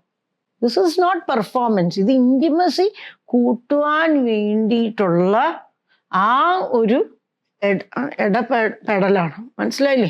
അപ്പൊ അതിൽ നമ്മൾ foreplay, intercourse, afterplay എന്ന് പറയുന്നു. ഫോർ പ്ലേ എന്ന വാക്കിന്റെ തന്നെ അർത്ഥം എന്താണ്? കളി എന്നാണ്, അല്ലെ? അപ്പൊ നമ്മൾ ഇതൊരു വലിയൊരു ജോലിയായിട്ട് ഏറ്റെടുക്കുമ്പോഴാണ് പ്രശ്നം വരുന്നത്. അതാണ് ഇപ്പം കുട്ടികൾക്ക് സംഭവിക്കുന്നത്, പ്രത്യേകിച്ച് ആൺകുട്ടികൾക്ക് സംഭവിക്കുന്നത്. മനസ്സിലായില്ലേ? അപ്പം തൻ്റെ ഭാര്യ തന്നെ ജഡ്ജ് ചെയ്യുമെന്ന് ഹസ്ബൻഡ് വിചാരിക്കണം. എന്നാൽ പലപ്പോഴും ഈ ഭാര്യ എന്താ ചെയ്യുന്നതെന്ന് വെച്ചാൽ ഭാര്യയ്ക്ക് ഇതിനെക്കുറിച്ച് കാര്യമായിട്ട് അറിയില്ല. ഭാര്യയ്ക്ക് ഇതൊക്കെ ഹസ്ബൻഡ് ചെയ്യാൻ വരുമ്പോൾ തനിക്ക് വേദന എടുക്കുമോ, തനിക്ക് അവിടെ മുറിയുമോ എന്നുള്ള പേടിയാണ് പല ഭാര്യമാർക്കും. അപ്പൊ പറയുമ്പോൾ എനിക്ക് തോന്നുന്നു പ്രോപ്പറായിട്ടുള്ള ആ ഒരു ആശയവിനിമയം, ആ ഒരു കമ്മ്യൂണിക്കേഷൻ ഭാര്യ ഭർത്തക്കന്മാർ തമ്മിൽ കുറവാണ്. എല്ലാവരും ഫോണിലല്ലേ. അപ്പോൾ ഇപ്പോഴത്തെ കപ്പിൾസിനുള്ള ഒരു ഇന്റിമസി അല്ലെങ്കിൽ കുറച്ചുകൂടി ആ ഒരു ബന്ധം ഇംപ്രൂവ് ചെയ്യാൻ എന്തൊക്കെയായിരിക്കും മാഡമിന്റെ ഫ്യൂ പോയിന്റേഴ്സ്? ഓക്കെ, അപ്പോൾ നമ്മൾക്ക് ഇന്റിമസി എന്ന് പറയുന്നത് പല തലത്തിലുണ്ട് കേട്ടോ. ഒന്ന് ഫിസിക്കൽ ഇന്റിമസി. ഈ ഫിസിക്കൽ ഇന്റിമസി തന്നെ സെക്ഷുവൽ ഇന്റിമസി ആകാം, സെക്ഷുവൽ ഇന്റിമസി അല്ലാത്ത തരത്തിലുള്ള ഫിസിക്കൽ ഇന്റിമസി ആകാം. കാരണം സെക്ഷുവൽ രീതിയിൽ അല്ലാത്തുള്ള ഫിസിക്കൽ ഇന്റിമസി എന്ന് പറയുന്നത് ജസ്റ്റ് ഹഗ്ഗിങ്, കഡ്ലിങ്, കിസ്സിങ്. പിന്നെ റോഡിൽ കൂടിയൊക്കെ നടന്നു പോകുമ്പം പല പെൺകുട്ടികൾക്കും ആഗ്രഹമാണ് ഹസ്ബൻഡ് തൻ്റെ കൈ പിടിച്ചിട്ടൊക്കെ നടക്കണമെന്ന്. അതാണ് പലരുടെയും പരാതി. ഇയാൾ എൻ്റെ കൈ പിടിച്ച് നടക്കണില്ല. ഹസ്ബൻഡ് ഇറച്ചി ആരെങ്കിലുമൊക്കെ കാണും. അപ്പം ഞാൻ പറയും വേറെ വല്ലവരുടെയും ഭാര്യയുടെ ഒന്നും അല്ലല്ലോ കൈ പിടിച്ച് നടക്കണം, അവനവന്റെ ഭാര്യയുടെ അല്ലേ പിടിച്ച് നടക്കാമല്ലോ അല്ലേ. അപ്പം അതൊരു തരത്തിലുള്ള ഇൻറ്റിമസി, ഫിസിക്കൽ ഇൻറ്റിമസി. പിന്നെയുള്ളത് ഒരു ഇമോഷണൽ ഇൻറ്റിമസി. പിന്നെയുള്ളത് എന്താ പറയുന്നത് വെച്ചാൽ ആ ഒരു എക്സ്പീരിയൻഷ്യൽ ഇൻറ്റിമസി. അതായത് എന്തെങ്കിലും ഒരു കാര്യങ്ങൾ അടുക്കളയിൽ ജോലി ചെയ്യുന്നതാകട്ടെ, അതല്ലെങ്കിൽ ഗാർഡനിങ് ചെയ്യുകയാകട്ടെ, അല്ലെങ്കിൽ എന്തെങ്കിലും ഒരു കാര്യം രണ്ടുപേരും ഒരുമിച്ച് ചെയ്തിട്ട് അതിലൂടെ അവർക്ക് ആ ഒരു ഇൻറ്റിമസി കിട്ടുക. ഇങ്ങനെ ഈ ഈവൻ കൺഫ്ലിക്റ്റ് ഇൻറ്റിമസി ഉണ്ട്. അതായത് നല്ല രീതിയിൽ ആ ഒരു നല്ല പോസിറ്റീവായിട്ടുള്ള രീതിയിൽ കുറച്ച് തർക്കങ്ങളിലും അല്ലെങ്കിൽ ഡിബേറ്റിലും ഒക്കെ ഏർപ്പെട്ടിട്ട് നല്ല രീതിയിൽ അത് അവരുടെ ഒരു ബോണ്ടിങ് കൂട്ടാൻ സഹായിക്കുന്ന രീതിയിൽ ഇങ്ങനെ ഒരു 10-15 തരത്തിലുള്ള ഇൻറ്റിമസി ഉണ്ട്. ഇതിൽ സെക്ഷുവൽ ഇൻറ്റിമസിയുടെ കാര്യമാണ് ഡോക്ടർ ചോദിച്ചത് തോന്നുന്നു അല്ലെ. അപ്പൊ സെക്ഷുവൽ ഇൻറ്റിമസി മാത്രമായിട്ട് നമുക്ക് ഇംപ്രൂവ് ചെയ്യാൻ പറ്റില്ല തന്നെ. സെക്ഷുവൽ ഇൻറ്റിമസി ഇംപ്രൂവ് ചെയ്യണമെങ്കിൽ നമുക്ക് ബാക്കിയുള്ള രീതിയിലുള്ള ഇൻറ്റിമസി കുറച്ചെങ്കിലും ഉണ്ടാവണം. അപ്പോൾ ഈ ഇൻറ്റിമസി ഏത് രീതിയിൽ ഡെവലപ്പ് ചെയ്യണമെങ്കിലും കമ്മ്യൂണിക്കേഷൻ, ആശയവിനിമയം വളരെ ആവശ്യമാണ്. ഈ കമ്മ്യൂണിക്കേഷൻ ശരിയാവണമെങ്കിൽ ഭാര്യയുടെയും ഭർത്താവിൻ്റെയും, അതേപോലെ ഭർത്താവിൻ്റെയും ഭാര്യയുടെയും ലവ് ലാംഗ്വേജ്, പ്രീഡോമിനൻ്റ് ഏറ്റവും പ്രധാനപ്പെട്ട ലവ് ലാംഗ്വേജ് എന്താണെന്ന് മനസ്സിലാക്കാൻ പറ്റണം. കേട്ടിട്ടുണ്ടോ ലവ് ലാംഗ്വേജസിനെ കുറിച്ച്? ഇല്ല. ഇത് നമ്മുടെ എല്ലാവരുടെയും ജീവിതത്തിൽ ഒരുപാട് ഉപകാരപ്രദമാകുന്ന ഒരു കാര്യമാണ്. 5 വ്യത്യസ്ത ലവ് ലാംഗ്വേജസ് ഉണ്ട് കേട്ടോ. ഒന്ന് വേർഡ്സ് ഓഫ് വിസ്ഡം, അല്ലെ words of affirmation. First words of affirmation, രണ്ടാമത് ആക്ട്സ് ഓഫ് സർവീസ്, മൂന്നാമത് ക്വാളിറ്റി ടൈം, നാലാമത് ഫിസിക്കൽ ടച്ച്, അഞ്ചാമത് എക്സ്ചേഞ്ചിങ് ഗിഫ്റ്റ്സ്.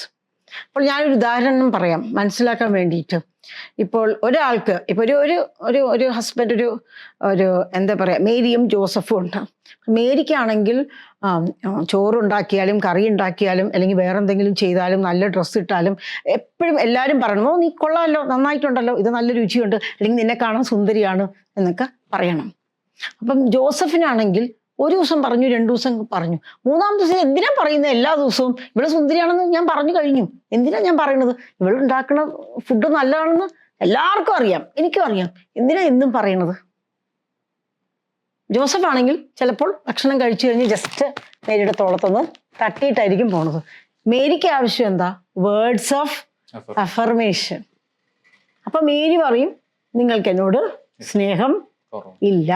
ജോസഫ് പറയും, ഞാൻ സ്നേഹം പ്രകടിപ്പിക്കുന്നുണ്ടല്ലോ, ഞാൻ പുറത്തുനിന്ന് ഭക്ഷണം പോലും കഴിക്കുന്നില്ല, കാരണം നീ ഉണ്ടാക്കുന്ന ഭക്ഷണമാണ് എനിക്കിഷ്ടം. ഞാൻ ഭക്ഷണം കഴിച്ചു കഴിഞ്ഞാൽ എപ്പോഴും ഇങ്ങനെ ചെയ്യാറുണ്ട്. പക്ഷെ കാരണം ജോസഫിന്റെ ആ ഒരു ഇൻറ്റിമസി പ്രകടിപ്പിക്കുന്ന ആ ഒരു അല്ലെങ്കിൽ ലവ് ലാംഗ്വേജ് എന്ന് പറയുന്നത് ടച്ചാണ്. മേരിയുടേത് വേർഡ്സ് ഓഫ് അഫർമേഷൻ. മനസ്സിലായോ? വ്യക്തമായോ? ഇതേപോലെ നമുക്ക് 5 എണ്ണത്തിൽ ഒരു 2 എണ്ണം പ്രീഡോമിനൻ്റ് ആയിട്ട് ഏറ്റവും കൂടുതലായിട്ടുണ്ടാവും. അപ്പോൾ നമ്മുടെ ലവ് ലാംഗ്വേജ് എന്താണെന്ന് നമുക്ക് തന്നെ പലപ്പോഴും അറിയില്ല. അപ്പം ആദ്യം നമ്മുടെ ലവ് ലാംഗ്വേജ് എന്താണെന്ന് നമ്മൾ പഠിക്കണം, നമ്മുടെ പാർട്ട്ണറുടെ ലവ് ലാംഗ്വേജ് എന്താണെന്ന് പഠിക്കണം, രണ്ടുപേരും പഠിക്കണം. അപ്പം അങ്ങനെ ആകുമ്പോൾ എന്താ, നമ്മൾ ഒരാളോട് പെരുമാറുന്നത് നമ്മൾക്ക് ഏതാണോ അറിയുന്നത് അതനുസരിച്ചിട്ടാണ്, പാർട്ട്ണർ അവർക്ക് അറിയുന്ന അനുസരിച്ചിട്ട്. അപ്പം രണ്ടുപേരും തമ്മിൽ സംസാരിച്ച് എനിക്ക് ഇങ്ങനെയൊക്കെ ചെയ്താലാണ് ഇഷ്ടം, എനിക്ക് ഇങ്ങനെയൊക്കെ ചെയ്താലാണ് ഇഷ്ടം എന്ന് പറഞ്ഞ് രണ്ടുപേരും മിഡ്വേ, ഇയാളെ കൊണ്ട് കുറച്ച് പറ്റും അയാളെ കൊണ്ട് കുറച്ച് പറ്റും, ആ ഒരു അഡ്ജസ്റ്റ്മെന്റിൽ പോകണം. മാഡം ഈ 5 പോയിന്റ് പറഞ്ഞു, വെരി നൈസ് ടു ഹിയർ. പക്ഷെ എത്ര പേർക്ക് ഇത് അറിയാം? അല്ലെങ്കിൽ ഈ ഒരു how many couples actually talk about their sex life?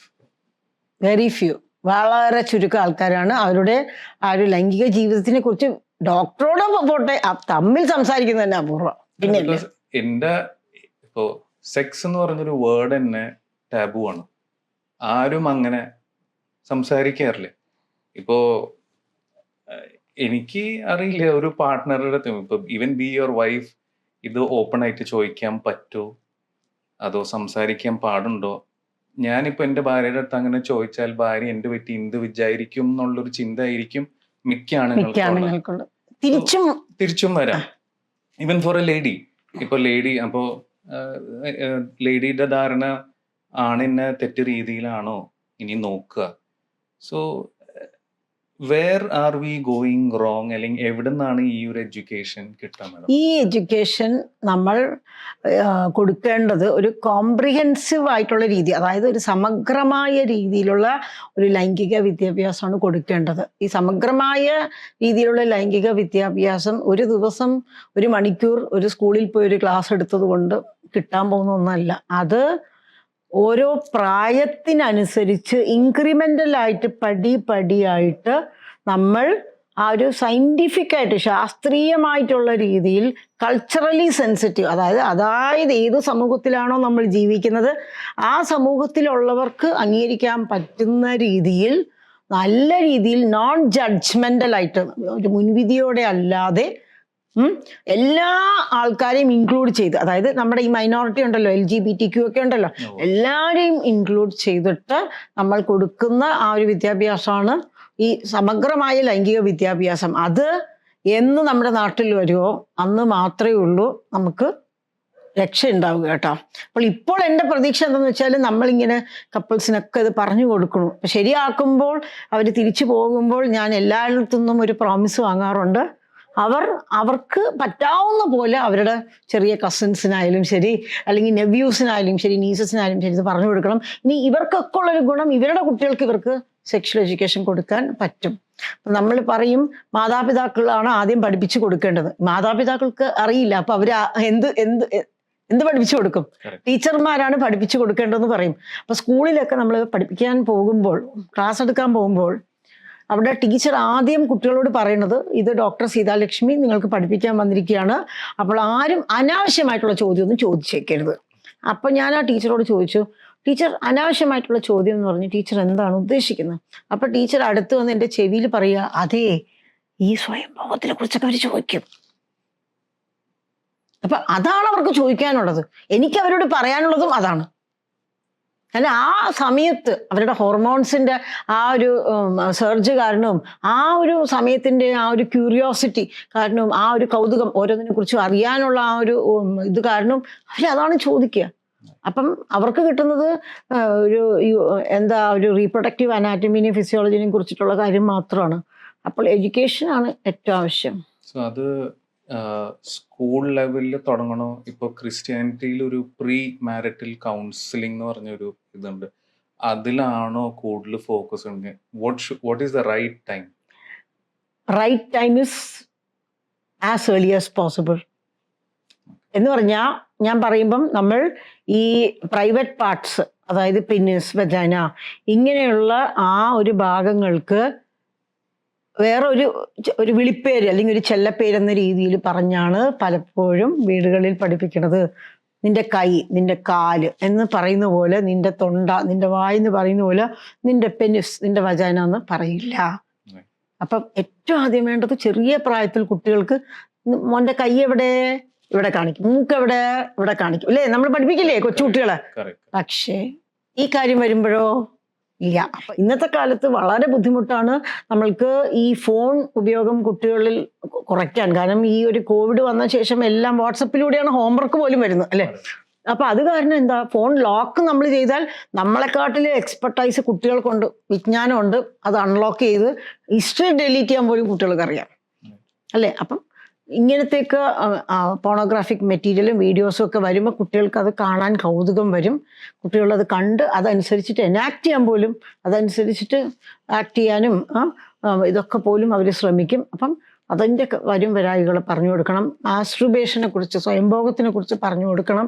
സ്വയംഭോഗം healthy ആയിട്ടുള്ള, ആരോഗ്യപരമായിട്ടുള്ള രീതിയിൽ എങ്ങനെയാണ് ചെയ്യേണ്ടത് എന്നുള്ളത് പറഞ്ഞു കൊടുക്കണം. അത് പാപമല്ല എന്ന് പറഞ്ഞു കൊടുക്കണം.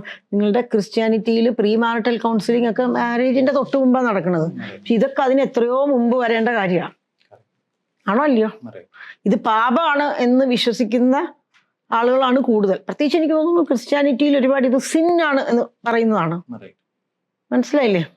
അപ്പോൾ അതെല്ലാം പറഞ്ഞു കൊടുക്കണം. സ്ത്രീകൾ പലപ്പോഴും, പെൺകുട്ടികൾക്ക് സെക്സിനെ കുറിച്ചുള്ള പേടി പലപ്പോഴും വളർന്നു വരുന്നത് കോളേജിൽ പഠിക്കുമ്പോൾ കുട്ടികൾ തമ്മിൽ ഡിസ്കസ് ചെയ്യുമ്പോഴാണ്. അയ്യോ, ഇത് ആദ്യമായിട്ട് ചെയ്യുമ്പം അവിടെയൊക്കെ പൊട്ടും, ബ്ലഡ് വരും, അങ്ങനെ വരും, ഇങ്ങനെ വരുന്ന കുട്ടികൾക്ക് പേടി. ആർക്കാണ് ഈ ബ്ലഡ് വരുമെന്ന് കേൾക്കുമ്പോൾ പേടി വരാത്ത, ഇല്ല? അപ്പം ഈ എഡ്യൂക്കേഷനാണ് ഏറ്റവും പ്രശ്നം. പക്ഷെ എഡ്യൂക്കേഷൻ നമ്മൾ ഓരോരുത്തരായിട്ട് ഇൻഡിവിജ്വലായിട്ട് വ്യക്തിപരമായിട്ട് കൊടുത്തിട്ട് കാര്യമില്ല. ഗവൺമെന്റ് തലത്തിൽ തന്നെ അതിനോട് നീക്കം വരണം. അപ്പൊ നമുക്ക് പറ്റുന്ന പോലെ എനിക്ക് പറ്റുന്ന പോലെ ചെയ്യുന്നുണ്ട്. എനിക്ക് വളരെ സന്തോഷം എന്താന്ന് വെച്ചാൽ ഇപ്പം കൺസൾട്ടേഷൻ പേഷ്യൻസ് എടുക്കുമ്പം വന്നിരിക്കുമ്പോഴോ അല്ലെങ്കിൽ ഓൺലൈൻ കൺസൾട്ടേഷൻ ബുക്ക് ചെയ്യുമ്പോഴോ എന്താണ് പ്രശ്നം ചോദിക്കുമ്പം വജാനിസ്മസ് അങ്ങനെ തന്നെ പറയാൻ അവർക്ക് പറ്റുന്നുണ്ട്. ഇപ്പൊ മാഡം പോർണോഗ്രാഫിയുടെ പറ്റി പറഞ്ഞു. ഇപ്പോൾ ഈ everyone looks up to ഇത് എന്തെങ്കിലും ഇങ്ങനെ ചെയ്യണമെന്ന് മനസ്സിലാക്കാൻ സംവെയർ സം ഡേ ഒരു പോർണോഗ്രാഫിക് ഫിലിം കാണും. അത് actually is it good or not good? Context അനുസരിച്ചിട്ട് പോണോഗ്രാഫി നല്ലതാണോ പൊട്ടയാണോ എന്നുള്ളത് അത് ഏത് ഒരു പാശ്ചാത്തലത്തിലാണ് നമ്മൾ കാണുന്നത് എന്നതനുസരിച്ചിട്ട്. ഇപ്പോൾ ഒരു ഭാര്യ ഭർത്താക്കന്മാർ തമ്മിൽ നല്ല ബന്ധം ഉണ്ട്, നല്ല രീതിയിൽ അവരുടെ ലൈംഗിക ബന്ധം നടന്നു പോകുന്നുണ്ടെങ്കിൽ ഇടയ്ക്ക് ഒരു കിക്ക് കിട്ടാൻ ഈ പോണോഗ്രാഫി വാച്ച് ചെയ്തുകൊണ്ട് ചെയ്യുന്നത് നല്ലതാണ്. പക്ഷേ രണ്ടുപേർക്കും പേടിയാണ് പ്രശ്നമാണെന്നുണ്ടെങ്കിൽ ഇത് കാണുമ്പോൾ അവർക്ക് കൂടുതൽ പേടിയും കൂടുതൽ അപകർഷതാബോധമാണ് ഉണ്ടാവുന്നത്. പിന്നെ ഈ പോണോഗ്രാഫിക് വീഡിയോ കണ്ട് ഇതെങ്ങനെ ചെയ്യണമെന്ന് പഠിക്കുക എന്ന് പറയുന്നത് ശുദ്ധ വെള്ളത്തിലാണ്. കാരണം അതുകൊണ്ട് നമ്മൾ പഠിക്കുകയല്ല ചെയ്യണത്, ആക്ച്വലി നമുക്ക് കൂടുതൽ ബുദ്ധിമുട്ടാണ് വരുന്നത്. കാരണം ഈ പോണോഗ്രാഫി വീഡിയോസിലൊക്കെ ഈ കാണുന്നതിൽ ഫോർ പ്ലേ എന്ന് പറഞ്ഞ കാര്യത്തിന് ഒരു തരത്തിലുള്ളൊരു പ്രാധാന്യം കൊടുക്കുന്നില്ല. അതൊരു വെറും 2 മിനിറ്റോ 3 മിനിറ്റോ ഇന്റർകോഴ്സിനാണ് പ്രാധാന്യം കൊടുക്കണം.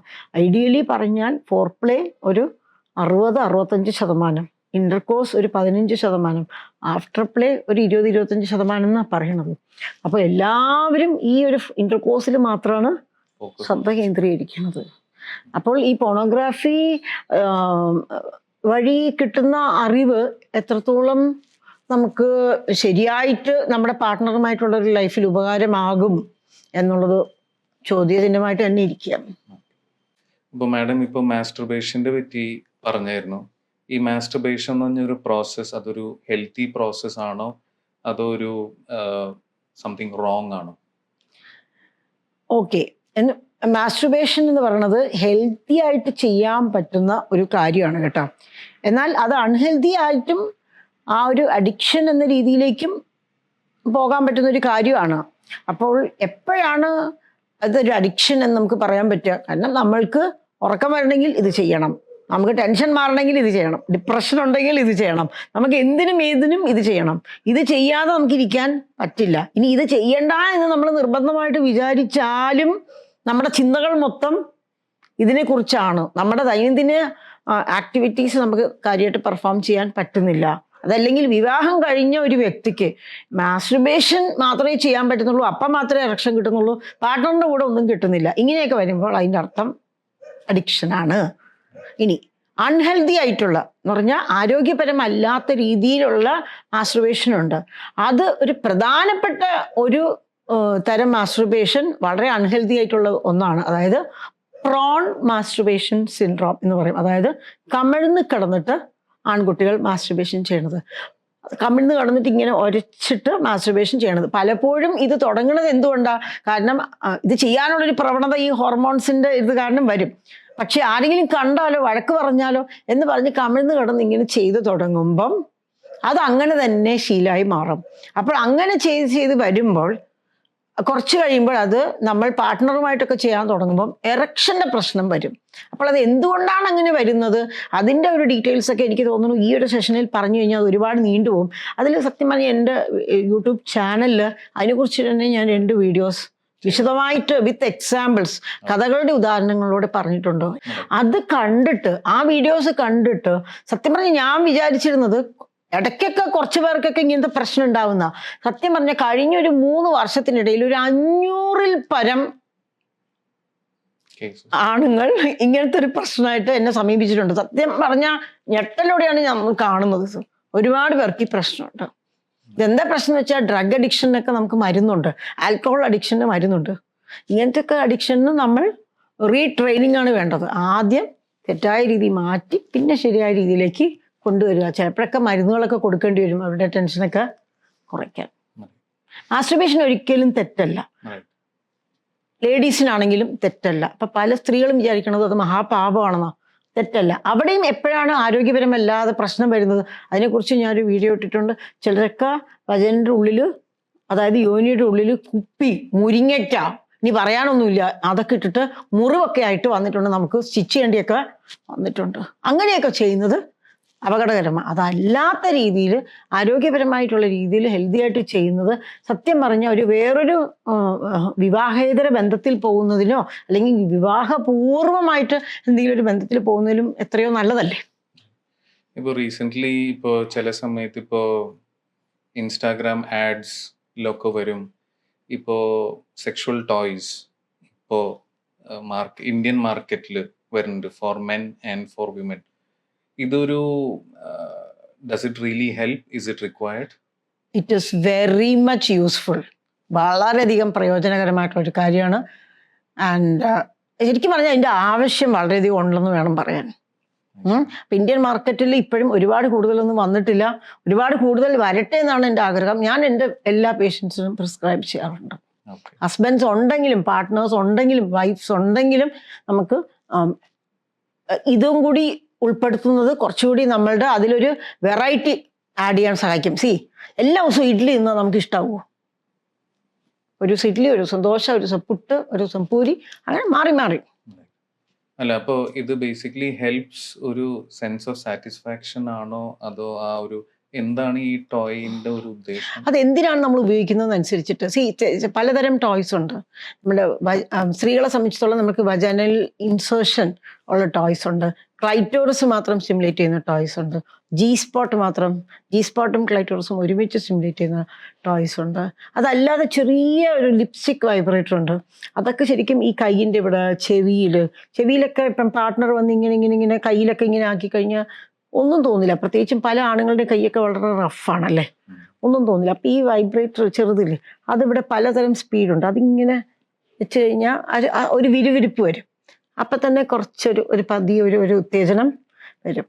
ഞാൻ എൻ്റെ പേഷ്യൻസിനോട് പറയാറുണ്ട്, അത് അവര് വൺസ് അതില് ഹുക്ക്ഡ് ആയ will they be more dependent on the toy? ഇത് പലരുടെയും സംശയമാണ്. പക്ഷെ ഞാനൊരു കാര്യം പറയട്ടെ, ഈ ടോയ് എന്ന് പറയുമ്പോൾ ആ ഒരു പ്രത്യേക ഭാഗത്തേക്ക് നമ്മൾ ഉപയോഗിക്കുക എന്നുള്ളത് മാത്രമേ ഉള്ളൂ. പക്ഷേ സെക്ഷുവൽ ഇൻറ്റിമസി എന്ന് പറയുമ്പോൾ അത് മാത്രമല്ലല്ലോ, ഒരു പാർട്ട്ണറിൻ്റെ ആ ഒരു ചൂടും അല്ലെ, ആ ഒരു ടച്ചും ഇതൊക്കെ ഉണ്ടല്ലോ അല്ലേ. അപ്പം അത് ഒരിക്കലും ടോയ് റീപ്ലേസ് ചെയ്യാൻ പറ്റില്ലല്ലോ. പക്ഷെ പറയുന്നുണ്ട് കേട്ടോ, ജപ്പാനിലൊക്കെ ഒരു വലിയ ഡോൾ ഉണ്ട് അത്രേ. അപ്പം ആ ഇൻഫ്ലേറ്റബിൾ ഡോൾ, അത് കാറ്റ് നിറച്ച് അത് വീർപ്പിച്ച് അതൊരു ഫീമെയിൽ ഡോൾ ആക്കിയിട്ട് ആണുങ്ങൾക്ക് ഇത് അവരുടെ ആ ഒരു ഇത് സാറ്റിസ്ഫാക്ഷൻ കിട്ടിയിട്ട് അതിനെ ഡീഫ്ലേറ്റ് ചെയ്യാം. പക്ഷെ അതും ആ ഒരു ഹ്യൂമൻ ടച്ച് ആൻഡ് വാംത്ത് എവിടെ കിട്ടും അല്ലേ? ഇതൊക്കെ നമ്മളുടെ ഒരു തെറ്റിദ്ധാരണകളാണ്. ഇപ്പോൾ ഈ അൺകൺസ്യൂമേറ്റഡ് മാരേജിന്റെ ഇൻ കേരള ഇതിൻ്റെ ഒരു ഇൻസിഡൻസ് എത്രയുണ്ടാവും? And if it is there, എങ്ങനെയാണ് മാഡത്തിൻ്റെ ഒരു treatment process? Okay, unconsummated marriage എന്ന് പറഞ്ഞാൽ വിവാഹശേഷം ഇതുവരെ ബന്ധപ്പെടാൻ പറ്റാത്ത, ശാരീരികമായി ബന്ധപ്പെടാൻ പറ്റാത്തൊരവസ്ഥയാണ്. ഇത് പറയുമ്പം വിവാഹത്തിന് മുൻപ് ബന്ധപ്പെടാൻ പറ്റിയാൽ അത് കൺസുമേഷൻ ആകുമോ എന്ന് ചോദിച്ചാൽ ഇങ്ങനെയും കുറച്ച് പേരൊക്കെ കമന്റ് ഇടാറുണ്ട് കേട്ടോ.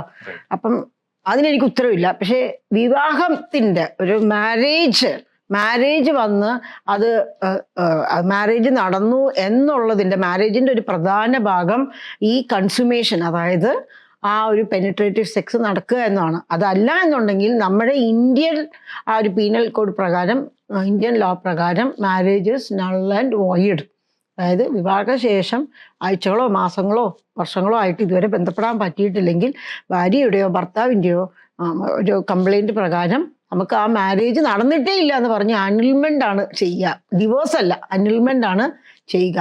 അപ്പോൾ ഈ അൺകൺസ്യൂമേറ്റഡ് മാരേജിൻ്റെ എക്സാക്റ്റ് ആയിട്ടുള്ള അത് എത്രത്തോളം ഉണ്ട്, അതിനാണല്ലോ നമ്മൾ ഇൻസിഡൻസ് എന്ന് പറയുന്നത്. അത് നമുക്ക് സത്യം പറഞ്ഞാൽ അറിയില്ല. കാരണം പലരും ഇത് തുറന്നു പറയില്ല. തുറന്നു പറഞ്ഞു കഴിഞ്ഞാൽ ആൾക്കാരെന്ത് വിചാരിക്കും? അയ്യേ, ഇതുപോലും പറ്റിയില്ലേ, സ്കൂൾ പിള്ളേർ പോലും ചെയ്യുന്നു, നിനക്ക് പറ്റിയില്ലേ, നിങ്ങൾക്ക് പറ്റിയില്ലേ എന്ന് പറഞ്ഞിട്ട് ആൾക്കാർ പറയില്ല. ചിലരൊക്കെ പറയും, എപ്പോഴാണ് വീട്ടുകാരിൽ നിന്നും കുട്ടികളായില്ലേ, ആ ഡോക്ടറെ കാണും ഈ ഡോക്ടറെ കാണുന്ന പ്രഷർ വരുമ്പം അവസാനം അവർക്ക് പറയേണ്ടതായിട്ട് വരും ഇങ്ങനെയാണ് പ്രശ്നം എന്ന്. ഇനി വേറെ ചിലർ ഇതൊന്നും ചെയ്യാണ്ട് പോയി IVF അല്ലെങ്കിൽ ICSIയോ അല്ലെങ്കിൽ IUIയോ അങ്ങനെ എന്തെങ്കിലുമൊക്കെ ചെയ്ത് എങ്ങനെയെങ്കിലും ഒരു കുഞ്ഞുണ്ടായ ആൾക്കാരുടെ മുന്നിൽ നമ്മൾ രക്ഷപ്പെടണം എന്ന രീതിയിൽ നടക്കും. അങ്ങനെയുള്ളവരും ഉണ്ട്. അപ്പം വാസ്തവത്തിൽ അൺകൺസുമേറ്റഡ് മാരേജിന്റെ ട്രീറ്റ്മെന്റ് എന്ന് പറയുന്നത്, അതായിരുന്നു ഡോക്ടറിന്റെ രണ്ടാമത്തെ ചോദ്യം അല്ലെ.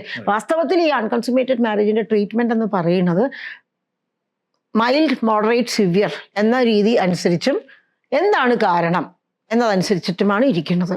മൈൽഡ് ആയിട്ടുള്ള, അതായത് വളരെ ചെറിയ പ്രശ്നങ്ങളാണ് ഭാര്യയ്ക്ക് ഭർത്താവിനും ഉണ്ടെങ്കിൽ നമ്മൾ അത് കൗൺസിലിങ്ങിലൂടെയും കുറച്ച് മരുന്നുകളിലൂടെയും ഒക്കെ നമുക്ക് ശരിയാക്കാൻ പറ്റുന്ന കാര്യമേ ഉള്ളൂ.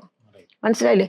മോഡറേറ്റ് ആയിട്ട് സിവിയർ ആയിട്ടും ആണ് ഉള്ളതെന്നുണ്ടെങ്കിൽ, മോഡറേറ്റ് ആയിട്ടുണ്ടെങ്കിൽ പോലും നമ്മൾ കുറച്ച് സീരിയസ് ആയിട്ട് തന്നെ നമ്മൾ അതിൻ്റെ ട്രീറ്റ്മെൻറ്റിൻ്റെ വശങ്ങളിലേക്ക് ചിന്തിക്കേണ്ടതുണ്ട്.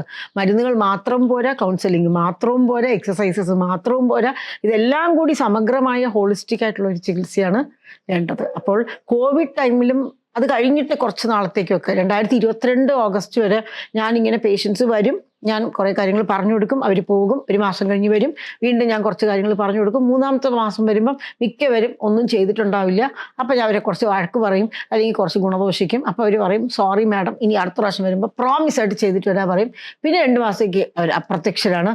പിന്നെ 1 വർഷം കഴിയുമ്പോൾ മാഡം ഞങ്ങൾക്ക് ഇതുവരെ ഒന്നും ആയില്ല, ഇനി എന്ത് ചെയ്യും എന്ന് പറയും. അങ്ങനെയാണ് വരുന്നുകൊണ്ടിരുന്നത്. അഡ്മിഷൻ തെറാപ്പി തുടങ്ങിയ പിന്നെ ഞാൻ മോഡറേറ്റ് ടു സിവിയർ കേസസിന് അഡ്മിഷൻ തെറാപ്പി മാത്രമേ ഉള്ളൂ.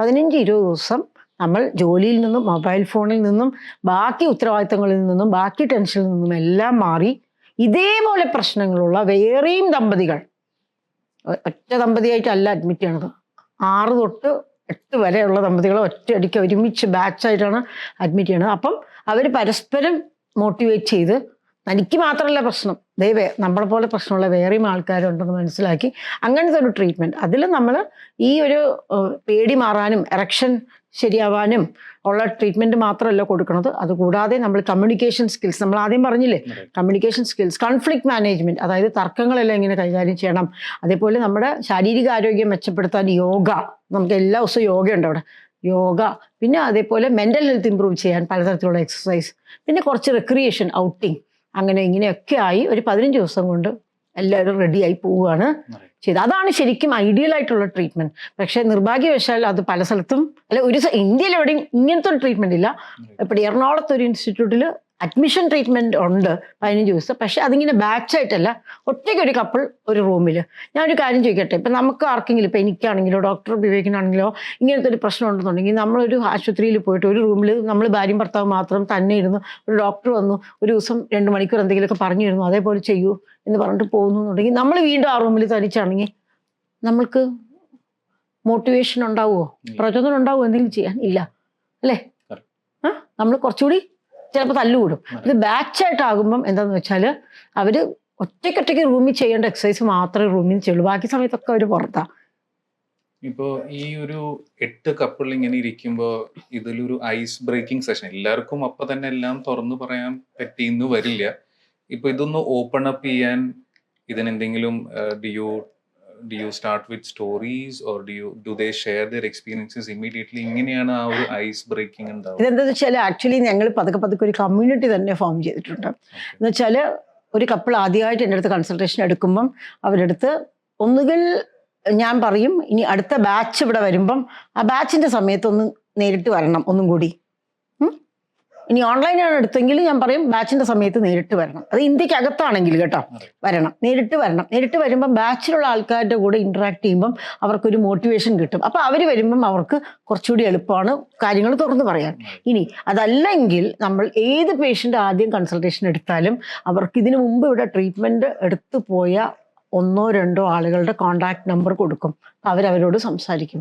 സത്യം പറഞ്ഞു കഴിഞ്ഞാൽ ഇവിടെ വന്നു കഴിഞ്ഞാൽ ഒരു 2-ാമത്തെ ദിവസം 3-ാമത്തെ ദിവസമൊക്കെ ആകുമ്പം നമ്മൾ ladies only session, gents only session എന്ന് പറഞ്ഞ് വെക്കും. ആണുങ്ങൾക്ക് മാത്രം പറഞ്ഞു കൊടുക്കുന്ന കുറച്ച് കാര്യങ്ങൾ, ഇങ്ങനെയൊക്കെ വേണം നിങ്ങൾ സ്ത്രീകളുടെ അടുത്ത് പെരുമാറാൻ, സ്ത്രീകളോട് മാത്രം പറഞ്ഞു കൊടുക്കുന്ന കുറച്ച് കാര്യങ്ങൾ, ഇങ്ങനെയൊക്കെ ചെയ്യണം, അതൊക്കെയാണ് ആണുങ്ങൾക്ക് ഇഷ്ടം. ഇങ്ങനെ ഡ്രസ്സിങ്ങിൻ്റെ കാര്യം, വേറെ കുറച്ച് കാര്യങ്ങൾ, ഓറൽ സെക്സിൻ്റെ കാര്യം, ഇതൊക്കെ നമ്മൾ പറഞ്ഞു കൊടുക്കാൻ വേണ്ടി പെണ്ണുങ്ങളെ മാത്രം ആണുങ്ങളെ മാത്രം വിളിക്കുമായിരുന്നു. പക്ഷെ കഴിഞ്ഞ ഒരു 4-5 ബാച്ചുകളിലായിട്ട് ഈ പേഷ്യൻസ് പറയണത് ഒരു 2-ാമത്തെ 3-ാമത്തെ ദിവസം ആകുമ്പം മാഡം ഞങ്ങൾക്ക് എല്ലാവർക്കും ആയിട്ട് ഒരുമിച്ച് അങ്ങ് പറഞ്ഞു തന്നാൽ മതി. എല്ലാ ഹസ്ബൻഡ്സും എല്ലാ വൈഫ്സും ഇരിക്കും, ഒരു തരത്തിലുള്ള ഒരു ചീത്ത രീതിയിലുള്ള സംസാരവും ഇല്ലാതെ വളരെ ആരോഗ്യപരമായിട്ട് തുറന്ന രീതിയിൽ ചർച്ച ചെയ്യാൻ പറ്റുന്ന വളരെ സേഫ് ആയിട്ടുള്ളൊരു എൻവയൺമെൻ്റാണ് അവിടെ ഉള്ളത്. അത് എനിക്ക് തന്നെ അത്ഭുതമാണ് കേട്ടോ, എങ്ങനെയാണ് ഇങ്ങനെ സംഭവിക്കുന്നത്. ഇപ്പൊ ഈ ബാച്ചിന്റെ ഇന്ന് 3ാമത്തെ ദിവസമാണ്. ഇപ്പം ഞാൻ പറഞ്ഞു നാളെ ലേഡീസ് ഓൺലി സെഷൻ വേണമെങ്കിൽ വെക്കാം, നിങ്ങൾക്ക് കംഫർട്ടബിൾ, അല്ലെങ്കിൽ എല്ലാം അതിൻ്റെ ആവശ്യമില്ല. കാരണം അവർ ചിലപ്പോൾ ഞങ്ങളോട് എല്ലാം പറഞ്ഞു തന്നെന്ന് വരില്ല മാഡം, എല്ലാവരും കൂടി ഒരുമിച്ച് പറഞ്ഞു തന്നാൽ മതി. സോ ഇറ്റ്സ് മോർ ഓഫ് ഒരു ടീം ഇന്ററാക്ഷൻ. അതെ അതെ, അതായത് ഒരേ പ്രശ്നത്തിന് വേണ്ടി ഉള്ള ഒരേ പ്രശ്നം പരിഹരിക്കാൻ ഉള്ള ആൾക്കാർ, അത് പല ദിക്കിൽ നിന്നാണ് വരുന്നത്, പല ആ ഒരു സ്റ്റാറ്റസിൽ നിന്നാണ് വരുന്നത്, പല വിദ്യാഭ്യാസ ആ ഒരു യോഗ്യത ഉള്ളവരാണ് വരുന്നത്. ഇവരെല്ലാവരും പല ചിന്താഗതിയുള്ളവരാണ് വരുന്നത്. പക്ഷെ ഇവരെല്ലാവരും ഒരു കോമൺ കോസിന് വേണ്ടി ഒരുമിച്ച് വരുമ്പോൾ അവർ വളരെ യുണൈറ്റഡ് ആയിട്ട് വളരെ ഇതായിട്ട് ചെയ്യും. ഫോർ എക്സാമ്പിൾ, കഴിഞ്ഞ ബാച്ചിൽ ഒരു ഡോക്ടർ കപ്പിൾ ഉണ്ടായിരുന്നു കേട്ടോ. ഹസ്ബൻഡും വൈഫും രണ്ടുപേരും ഡോക്ടേഴ്സാണ്. അതേ ബാച്ചിൽ തന്നെ ഒരു അലൂമിനിയം ഫാബ്രിക്കേഷൻ്റെ ചെയ്യുന്ന ഒരാൾ, ആൾ 10ാം ക്ലാസ് വരെ പഠിച്ചിട്ടുള്ളൂ. അപ്പോൾ ആൾ അന്ന് എൻ്റെ ഹസ്ബൻഡിനോട്, സാറിനോട് ചോദിച്ചു, സാറേ ഇതിപ്പം ഡോക്ടേഴ്സും പിന്നെ വേറൊരാൾ ഭയങ്കര ഒരു PhD സയൻറ്റിസ്റ്റും ഇവരൊക്കെയാണ് ഉള്ളത്, ഇവരൊക്കെ നമ്മളോട് മിണ്ടുവോ എന്തോ, നമ്മളെങ്ങനെയാണ് ഇവരോട് ഇടപഴകുക എന്നുള്ളൊരു സ്വാഭാവികമായിട്ട് വരുമല്ലോ അല്ലേ. പക്ഷേ ഈ ഡോക്ടർ കപ്പിളാണ് ഏറ്റവും കൂടുതൽ നന്നായിട്ട് എല്ലായിടത്തും ഇടപഴകിയത്. പറയുമ്പോൾ എല്ലാവരും തന്നെ പരസ്പരം. അപ്പം നമ്മുടെ ഇവിടെ ഈ പശുക്കളുള്ള ഒരു 10-20 പശുക്കളുള്ള പശു ഫാർമറായാലും ഡെന്റിസ്റ്റ് ആയാലും ഡോക്ടറായാലും വക്കീലായാലും എൻജിനീയർ ആയാലും ചില സെലിബ്രിറ്റീസും കൂടി വന്നിട്ടുണ്ട്. പക്ഷെ അവര് ഒരു വേറൊരു ഐഡന്റിറ്റി ഒക്കെ കൺസീൽ ചെയ്തിട്ടാണ് വന്നിരിക്കുന്നത്. സെലിബ്രിറ്റീസിന്റെ കുട്ടികളും വന്നിട്ടുണ്ട്. അപ്പം നമ്മൾ പേര് വേറെ മാറ്റി ഇതാക്കും, മനസ്സിലായില്ലേ. അപ്പം അവരുടെ പേരൻസ് സെലിബ്രിറ്റീസ് ആയിരിക്കാം, അങ്ങനെയൊക്കെ വന്നിട്ടുണ്ട്. എല്ലാവരും ജെല്ലാകും. അപ്പം അത് വളരെ ഒരു അത്ഭുതകരമായിട്ടുള്ള ഒരു കാര്യമാണ്. എനിക്ക് തോന്നുന്നു ദാറ്റ് ഈസ് പോസിബിൾ അല്ലേ, ഒരു കോമൺ കോസിന് വേണ്ടി. ആദ്യമൊക്കെ എനിക്കൊരു വിഷമം ഉണ്ടായിരുന്നു, ഒരു ടെൻഷൻ ഉണ്ടായിരുന്നു. എനിക്ക് ആദ്യമൊക്കെ ഒരു ഡയലമ ഉണ്ടായിരുന്നു, ദൈവമേ ഞാൻ എങ്ങനെ ആൾക്കാരെ ടീമാക്കും, ഇനി IT യിലുള്ള എല്ലാവരും ഒരുമിച്ചാക്കണോ, ഡോക്ടർമാരെല്ലാവരും ഒരുമിച്ചാക്കണോ, അല്ലെങ്കിൽ ഓരോ ജാതി വെച്ചിട്ട് ഒരുമിച്ചാക്കണോ. എനിക്കതൊക്കെ ആലോചിച്ചിട്ട് തല പോഞ്ഞപ്പോൾ ഞാൻ വിചാരിച്ചു, ആരൊക്കെയാണോ ഫ്രണ്ട്സ് ആവേണ്ടത് അവരായിക്കോട്ടെ. കാരണം ഇവിടെ വന്നു പോയി കഴിഞ്ഞാൽ ഇവരെല്ലാവരും ക്ലോസ് ബോണ്ടാണ് മെയിൻറ്റെയിൻ ചെയ്യണത്. So madam's ഒരു course extends to how many days? 15 to 20 days. But പതുക്കെ maybe in the next 1 year I'll be able to reduce it to 12 to 15 days. പക്ഷെ അത്രയെങ്കിലും വേണം നമ്മൾ ഈ സെൻസിറ്റീവ് ഫോക്കസ് തെറാപ്പി ഇതൊക്കെ പഠിപ്പിച്ചു കൊടുക്കാൻ. Because we are giving them a transformative experience. And ഇത് മാത്രം പോരാന്നാണ് എനിക്കിപ്പോൾ തോന്നുന്നത്. ഇപ്പം അത് കഴിഞ്ഞിട്ട് മാസത്തിലൊരിക്കൽ ഒരു റിഫ്രഷർ, ഒരു 1 hour ഓൺലൈനായിട്ട് എല്ലാവർക്കും കൂടി ഒരുമിച്ചിട്ടേ, അതും കൂടി ഞാൻ പ്ലാൻ ചെയ്യുന്നുണ്ട് ഫ്രം ദിസ് മന്ത്. അതാണ് ഫോളോ അപ്പ് എന്ന് പറഞ്ഞാൽ അവർ ആവശ്യമുള്ളപ്പോൾ കൺസൾട്ടേഷൻ എടുക്കും. പക്ഷെ ഇപ്പം അതല്ല, നിർബന്ധമായിട്ടും എല്ലാ മാസവും ഒരു സാറ്റർഡേ 1 hour നിർബന്ധമായിട്ടും എല്ലാവരും ഒരു ചെറിയ എമൗണ്ടിന് നമ്മൾ ഫോളോ അപ്പ് ചെയ്യണമെന്ന് ഈ ബാച്ച് മുതൽ ഞാൻ നിർബന്ധമാക്കിയിട്ടുണ്ട്. ഓക്കെ, ഇപ്പോൾ മാഡം കുറെ സക്സസ് സ്റ്റോറീസ് പറഞ്ഞു. Has there been still failures after the course? ഇവിടുന്ന് പോകുമ്പം 100% സക്സസ് ആയിട്ടാണ് പോണത്. ഇവിടുന്ന് പോയി കഴിഞ്ഞു 2 കപ്പിൾസിന് അതിനുശേഷം അവരുടേതായിട്ടുള്ള പ്രശ്നങ്ങളല്ല, ഈ ഫാമിലീസ് തമ്മിൽ ഇടപെട്ടിട്ട് പ്രശ്നം കാരണം പിരിയേണ്ടി വന്നിട്ടുണ്ട്. അതിൽ ഒരു കുട്ടി ഇന്നിപ്പോൾ പ്രഗ്നൻസി ടെസ്റ്റ് പോസിറ്റീവ് ആണെന്ന് പറഞ്ഞിട്ട് മെസ്സേജ് ഇട്ടിട്ടുണ്ട് സെക്രട്ടറിക്ക്. അപ്പം പക്ഷേ ഈ പറഞ്ഞതുപോലെ നമ്മൾ ഇവിടെ നമുക്ക് വേറെ ജോലികളൊന്നുമില്ല, ഇത് മാത്രം മതി. വീട്ടിൽ ചെന്ന് കഴിയുമ്പം എല്ലാവരും അവരവരുടെ ജോലി തിരക്കിൽ ഇതിന് സമയം കണ്ടെത്താറില്ല. അപ്പം അതിനാണ് ഈ ഫോളോ അപ്പ്. ഇത് വൺസ് മന്ത് നമ്മൾ മാറാലെ അടിക്കുന്ന പോലെ നിങ്ങൾ എല്ലാവരും എല്ലാ സമയം കണ്ടെത്തുന്നുണ്ടല്ലോ, എല്ലാ കാര്യത്തിനും ആരോഗ്യം നോക്കാനും യോഗ ചെയ്യാനും അതേപോലെ ഇതിനും ഈ ഒരു ഇൻറ്റിമസിക്കൊക്കെ ടൈം കണ്ടെത്തുന്നുണ്ടല്ലോ. കണ്ടെത്തിയിട്ടില്ലെങ്കിൽ കുറച്ച് ഗുണദോഷിക്കുക, അല്ലെങ്കിൽ വേറെ ആരെങ്കിലുമൊക്കെ അവർക്ക് സജഷൻസ് പറഞ്ഞു കൊടുക്കുക. ഇങ്ങനെ ഇതൊക്കെ ശരിയാവുമല്ലോ അല്ലേ, അങ്ങനെയാണ് ദിസ് വിൽ ഗോ. ഇപ്പൊ മാഡം പറഞ്ഞൊരു പോയിന്റിൽ ഈ ലാക്ക് ഓഫ് ടൈം, അതാണോ the main complaint of most couples? നമുക്ക് ലാക്ക് ഓഫ് ടൈം പറയുമ്പം നമ്മൾക്ക് ഏതിനാണ് സമയം ചെലവഴിക്കാൻ ഇഷ്ടം അതിന് നമുക്ക് ചെലവഴിക്കാൻ സമയമുണ്ടല്ലേ. ലാക്ക് ഓഫ് ടൈം അല്ല, ലാക്ക് ഓഫ് പ്രയോറിറ്റൈസേഷൻ. നമ്മൾ ഏതിനാണ് മുൻതൂക്കം കൊടുക്കുന്നത് എന്നുള്ളതാണ്. ശരിയാണ്, നമുക്ക് ജോലിയൊക്കെ ഉണ്ട്. നമുക്കിപ്പോൾ രാവിലെ 6:30 പോകണം, 8:30 ജോലിക്ക് കയറണമെങ്കിൽ 6:30 പോയാലേ ട്രാഫിക്കിലൂടെ നമുക്ക് 8:30 എത്താൻ പറ്റൂ. രാത്രി 8:00 9:00 നമ്മൾ വീട്ടിലെത്തുന്നുണ്ടെങ്കിൽ നമ്മൾ ടയേർഡാവും. അപ്പം അങ്ങനത്തെ സമയത്ത് നമുക്ക് വീക്കെൻഡ്സിൽ പ്ലാൻഡ് ആയിട്ട് ചെയ്യാം. ഇപ്പോൾ സെക്ഷുവൽ ഇൻറ്റിമസി എപ്പോഴും സ്പോണ്ടേനിയസ് ആയിട്ട് നമുക്ക് ഭാര്യയെ കണ്ടു അല്ലെങ്കിൽ ഭർത്താവിനെ കണ്ടു ഉടനെ വികാരം വന്നു നമ്മൾ ചെയ്തു എന്നൊന്നല്ല, പ്ലാൻഡ് ആയിട്ട് ചെയ്യാം. ഞാനതാണ് എപ്പോഴും എൻ്റെ പേഷ്യൻസിനോട് പറയണത്. നമ്മളിപ്പം കല്യാണത്തിന് മുൻപ് ഒരു ഡേറ്റിന് പോവുകയാണ്, വിവാഹം ഉറപ്പിച്ചു കഴിഞ്ഞു, നമുക്ക് 2 ദിവസം കഴിഞ്ഞ് കാണാം വൈകിട്ട് എന്ന് പറയുമ്പം നമ്മളൊരു എക്സൈറ്റ്മെൻ്റ് അല്ലേ ആ 2 ദിവസം കഴിഞ്ഞ് ആവാൻ. അതേപോലെ നമുക്ക് ഇന്ന ദിവസം, അപ്പം ആ ദിവസം എന്താ, ഹസ്ബൻഡിന് നേരത്തെ വരാം, വൈഫിന് നേരത്തെ വരാം. ആ ദിവസം വേണമെങ്കിൽ വൈകിട്ട് വീട്ടിൽ പാചകമൊന്നും ചെയ്യണ്ട, ഓർഡർ ചെയ്യാം, നേരത്തെ കിടക്കാം. You can do it.